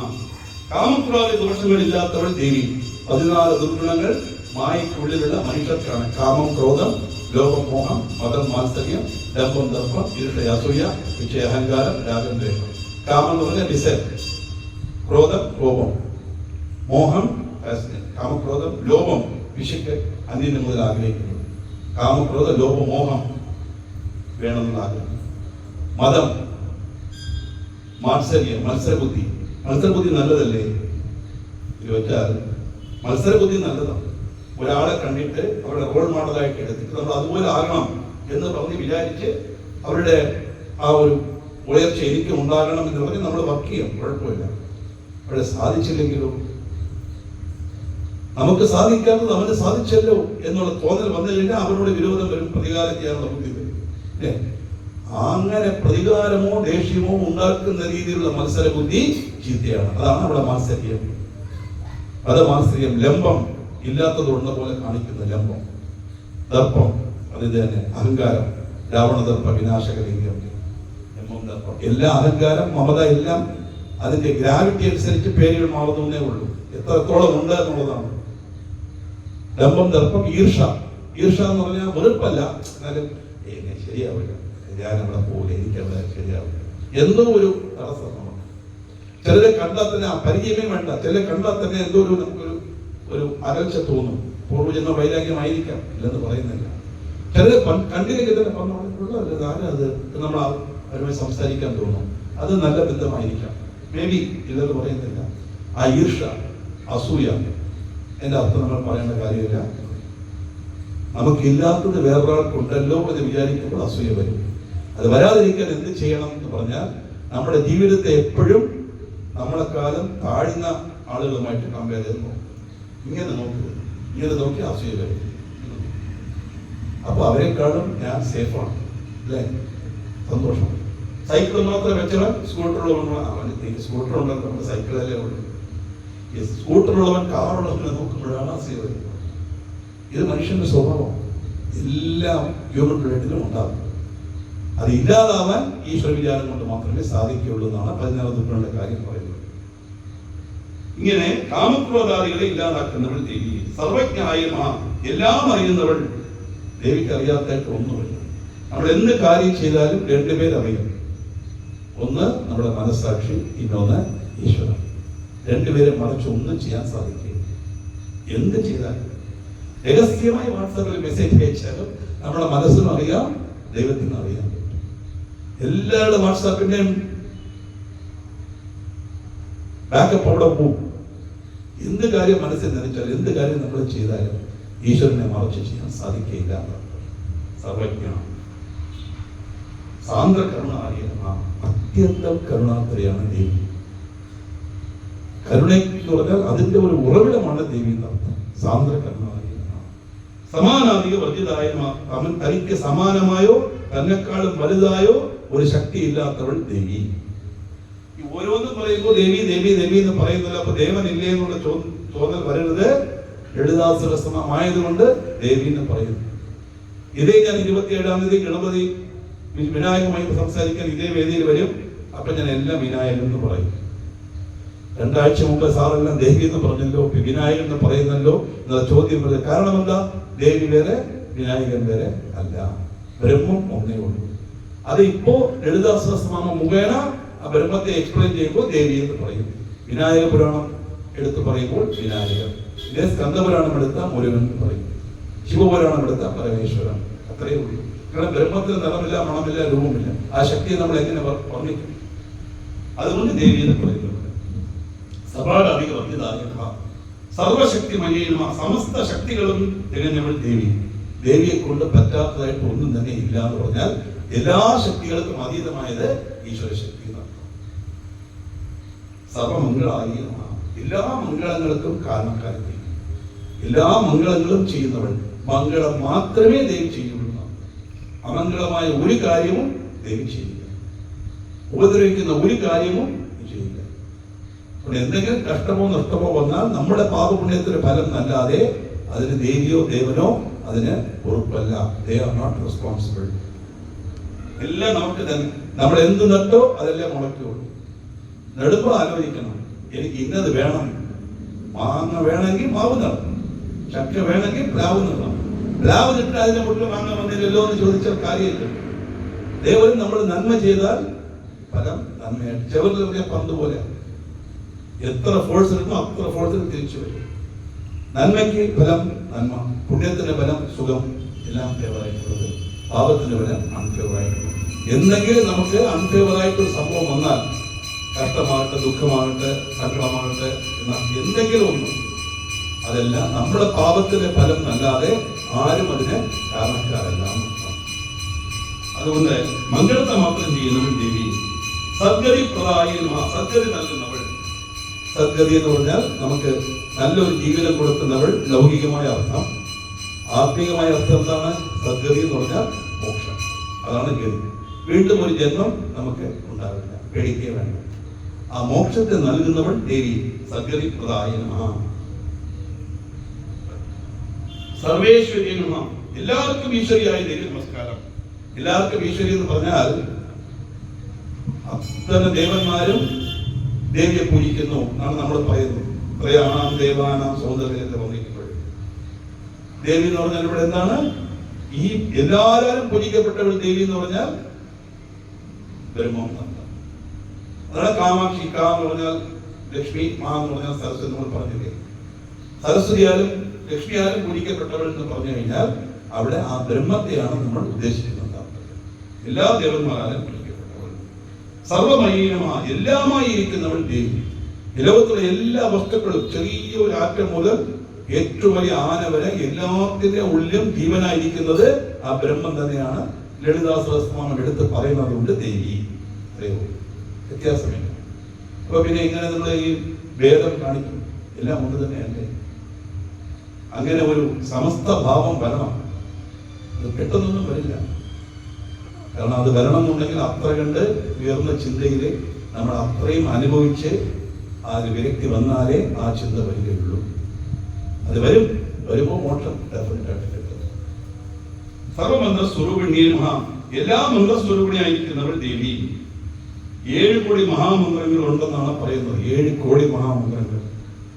അത് നമുക്ക് എത്ര കിട്ടി? ശിവപുരാണം, ശിവസഹസ്രനാമം 12 15 ഉണ്ടെന്ന് പറയുന്നു. ഇപ്പൊ 4 5 ഉള്ളു. ഒരു സഹസ്രനാമല്ല, 4 5 ഉണ്ട് ശിവസഹസ്രനാമം. എല്ലാം ഇങ്ങനെ. കാരണം കാലപ്പോക്കിൽ അത് ട്രാൻസ്ലേറ്റ് ചെയ്ത് കൊടുക്കാതെ പോയി. അത് പാടില്ല. അതാണ് സ്വാധ്യായ പ്രവചനാഭ്യാം അപ്രമതിദ്രവ്യം എന്ന് വേദം പറയുന്നുണ്ട്. ഒരുത്തൻ എങ്ങനെ വിദ്വാനാകും? പഠിച്ചതുകൊണ്ട് മാത്രം ഒരുത്തൻ വിദ്വാനാകില്ല. പഠിച്ചത് ഒരാൾക്കെങ്കിലും പറഞ്ഞു കൊടുക്കണം. 100 പേരുള്ളപ്പോ 100 പേർക്ക് പറഞ്ഞാൽ 100 പേരും അത് മനസ്സിലാക്കി അതുപോലെ ജീവിക്കണമെന്നില്ല. ആ 100-ൽ ഒരാൾ അത് മനസ്സിലാക്കിയാൽ ഇവൻ കൃതാർത്ഥനായി. സ്കൂളിലും അങ്ങനെയാണല്ലോ.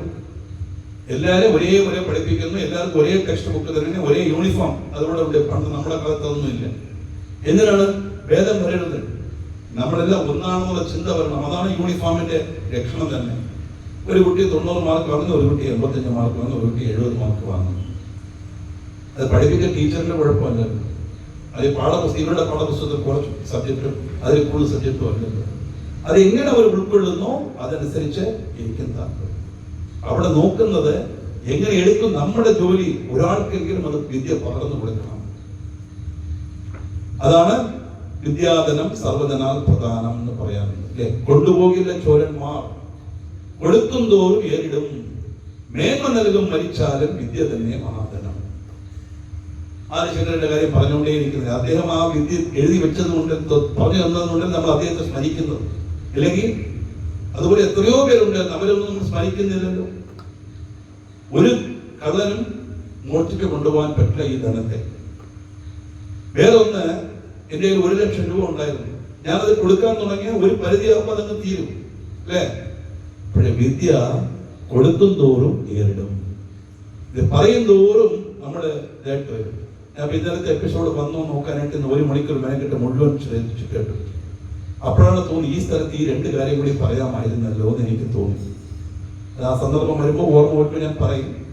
അപ്പൊ അതാണ് നമ്മൾ ഈ ഒരാൾക്ക് പറഞ്ഞു കൊടുക്കുമ്പോൾ നമ്മുടെ നോളജാണ് വർദ്ധിക്കുന്നത്. ശരിക്കും പറഞ്ഞു അതാണ് വിദ്യയുടെ ശരിയായ കാര്യം.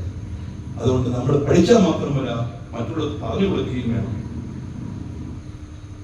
സർവമന്ത്ര സ്വരൂപിണ്യേ നമഃ അങ്ങനെ പറഞ്ഞു കൊടുക്കാൻ പലരും വിശ്രമിച്ചത് കൊണ്ടാണ് പല മന്ത്രങ്ങളും ഇന്ന് നമുക്ക് ലഭ്യമല്ലാതെ ആയിപ്പോയിരിക്കുന്നത്. ഇപ്പൊ അത് നല്ലവണ്ണം മാറ്റം വരുന്നുണ്ട്. ഈ കമ്പ്യൂട്ടറിന്റെ ഉപയോഗം വന്ന് ഗൂഗിൾ വന്നതോടുകൂടി ഒരുപാട് കാര്യങ്ങൾ, എന്ത് കാര്യമല്ല, ദുര്യോധന ഗൂഗിൾ അടിച്ച ഒട്ടൊന്നൊക്കെ ഒരു 3 പേജ് എക്സ്പ്ലനേഷൻ വരും. ആരോ ഒരാൾ മെനക്കെട്ട് ലോഡ് ചെയ്തിട്ടുള്ള അല്ലെങ്കിൽ കിട്ടൂല അല്ലേ. എന്ത് സംശയം ചോദിച്ചാലും ഓടാതിന് വരും. അപ്പൊ പലതും ഞാൻ ഡിക്ഷണറിയെ നോക്കാറില്ല, ഇതിൽ വെച്ചാണ് കാണിക്കുന്നത്. മീനിങ് ഇൻ മലയാളം എന്ന് ചോദിക്കുന്നത്, മലയാളത്തിലെ വാക്ക് തരും. ഏത് സംസ്കൃത വാക്കായാലും ഏതൊരു പദത്തിലായാലും അത് ചോദിച്ചാൽ മലയാളത്തിന് അർത്ഥം അത് പറയും. അപ്പൊ എന്താണ്, ആരോ ഒരാള് അറിയാവുന്നത് മുഴുവൻ ചെയ്തു വെച്ചു. വളരെ നല്ല കാര്യമാണ്. വിദ്യ പൂർണ്ണമാകണമെങ്കിൽ ഒരാൾക്കുള്ള സ്വാധ്യായം പ്രവചനം പഠിച്ചാൽ മാത്രം പോരാ. പ്രവചിക്കുക എന്ന് പറഞ്ഞാൽ മറ്റുള്ളവർക്ക് പറഞ്ഞു കൊടുക്കുക. അങ്ങനെയുള്ള ഒരു സ്വഭാവം വിശേഷം ഇടക്കാലത്ത് ഇല്ലാതെ പോയത് കൊണ്ടാണ് പല മന്ത്രങ്ങളും നമുക്ക് നഷ്ടപ്പെട്ടത്. അതുകൊണ്ട് എല്ലാ മന്ത്രത്തിന്റെയും അടിസ്ഥാനമായിരിക്കുന്നവൾ ദേവി. സർവമന്ത്രാത്മികായ നമഃ, സർവയന്ത്രാത്മികായ നമഃ, സർവതന്ത്ര രൂപായ നമഃ. ഒരു മന്ത്രം, ഒരു യന്ത്രം, ഒരു തന്ത്രം. ശ്രീവിദ്യാ മന്ത്രം പഞ്ചദശാക്ഷി മന്ത്രം, ശ്രീവിദ്യാ യന്ത്രം ശ്രീചക്രം, ശ്രീവിദ്യാ തന്ത്രം ശ്രീചക്രം ആരാധിക്കുന്ന രീതി. ഇതേപോലെ എല്ലാ ദേവതയ്ക്കും മൂലമന്ത്രമുണ്ട്, അതിനൊരു തന്ത്രമുണ്ട്, ഒരു യന്ത്രമുണ്ട്. അതാണ് ഈ അമ്പലത്തിലൊക്കെ പത്മം എടുത്ത് കണ്ടിട്ട് ഓരോന്ന് പത്മമാണ്. അത് യന്ത്രമാണ്. യന്ത്രം അവരുടെ ഇരിപ്പിടം. ആ യന്ത്രം വരച്ചാലേ ആ ശക്തി അവിടെ നമുക്ക് ആവാഹിക്കാൻ സാധിക്കുകയുള്ളൂ. മനോന്മന്യേ നമഃ, മനോന്മനിയായ ദേവിക്ക് നമസ്കാരം. യോഗശാസ്ത്രത്തിന്റെ ഒരു മുദ്രയാണ് മനോന്മനി. ആ മുദ്ര കാണിച്ച് താന്ത്രിക രൂപത്തിൽ ആരാധിക്കുന്നവരെന്ന് അർത്ഥമുണ്ട്. ഇവിടെ മനോന്മനി എന്ന് പറഞ്ഞാൽ ദേവിയുടെ ഒരു പര്യായ പദം. മഹേശ്വര്യേ നമഃ, മഹേശ്വര പത്നിയായ ദേവിക്ക് നമസ്കാരം. പരമാത്മാവ് തമോ ഗുണത്തിൽ കാലരുദ്രനായും, രജോ ഗുണത്തിൽ ബ്രഹ്മാവായും, സത്വഗുണത്തിൽ വിഷ്ണുവായും, ഗുണാതീതനായി മഹേശ്വരനായും ഇരിക്കുന്നു എന്ന് പറഞ്ഞാൽ ഓരോ ചെയ്യുമ്പോഴും മുമ്മൂർത്തികൾ എന്ന് പറയുന്നത് സത്വ ഗുണങ്ങളുടെ പ്രതീകമാണ്. മുമ്മൂർത്തികൾ ബ്രഹ്മ വിഷ്ണു മഹേശ്വരൻ, രുദ്രൻ, ബ്രഹ്മ വിഷ്ണു രുദ്രൻ. മഹേശ്വരൻ എന്ന് പറഞ്ഞാൽ ഇതിനെല്ലാം അതീതമായിട്ടുള്ളത് താല്പര്യം.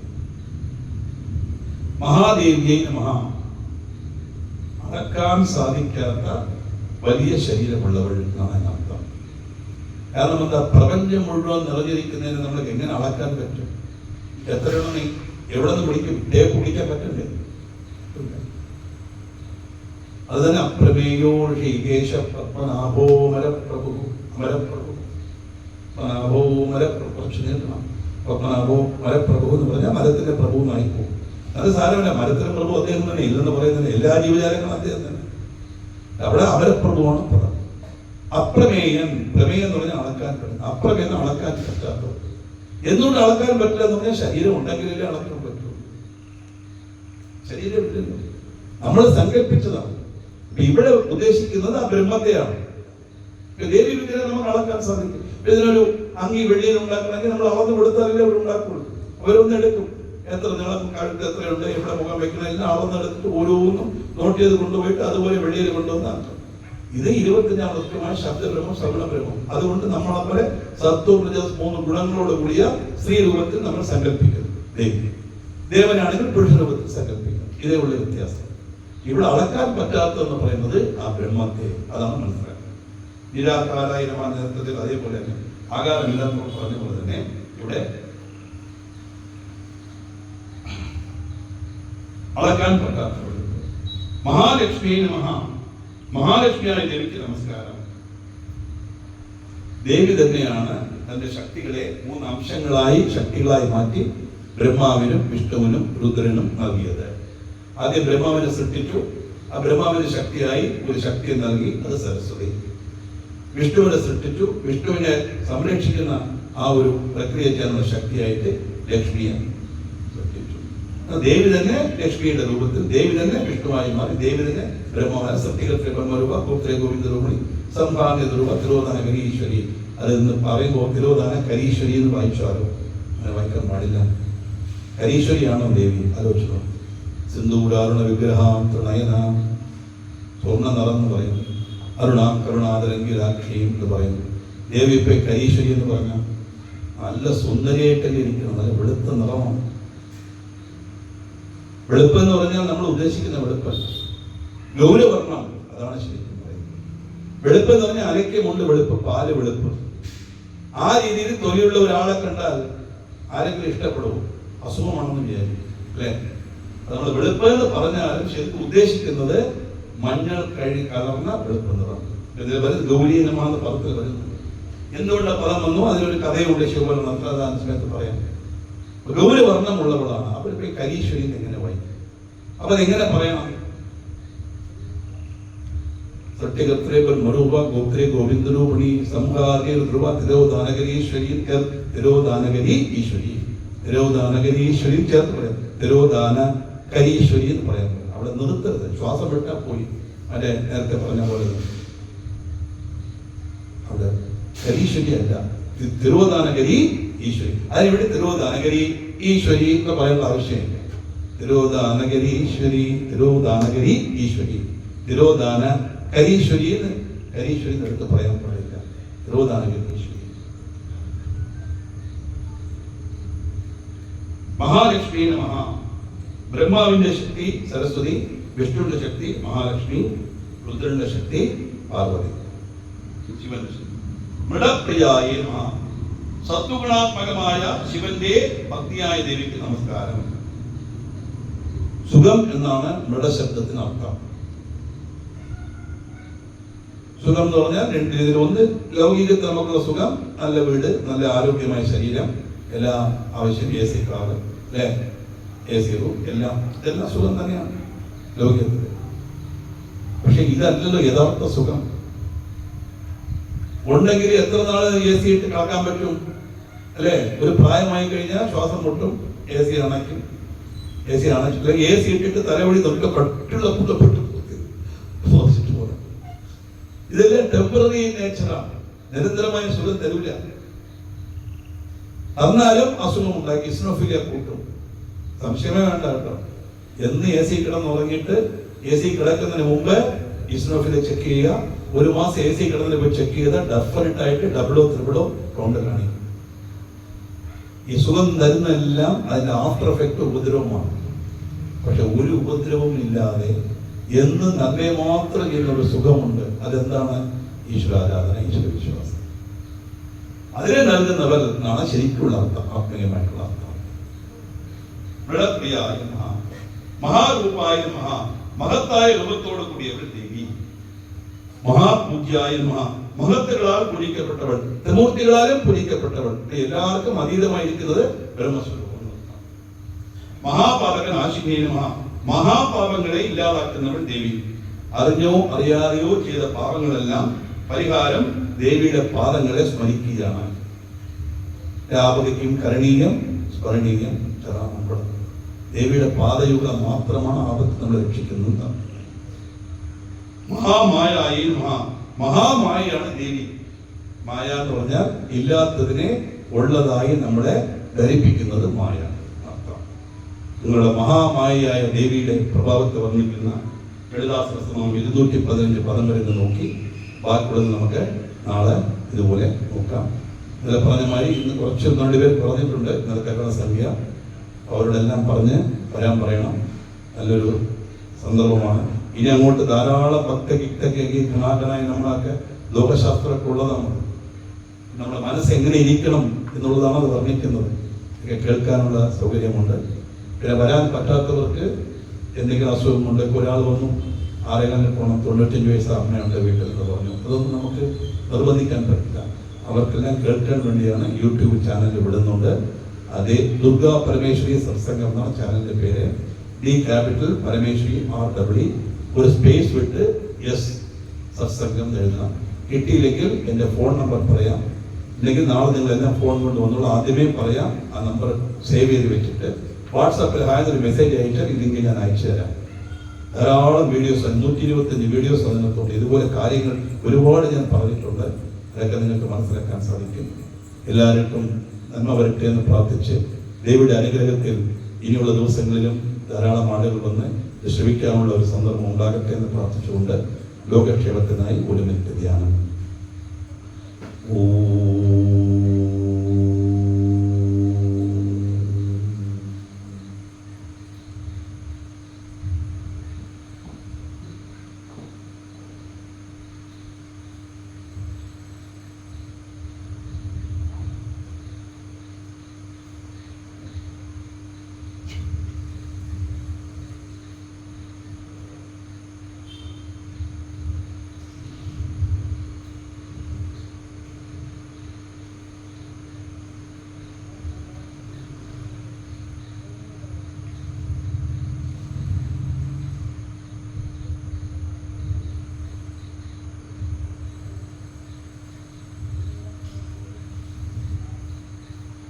ഓം ശ്രീ മഹാദേവ്യേ നമഃ. ഓം ശ്രീ മഹാദേവ്യേ നമഃ. സർവമംഗളമംഗല്യേ ശിവേ സർവാർത്ഥസാധികേ ശരണ്യേ ത്രയംബകേ ഗൗരി നാരായണി നമോസ്തുതേ. അന്യഥാ ശരണം നാസ്തി ത്വമേവ ശരണം മമ. തസ്മാത് കാരുണ്യഭാവേന രക്ഷ രക്ഷ മഹേശ്വരി.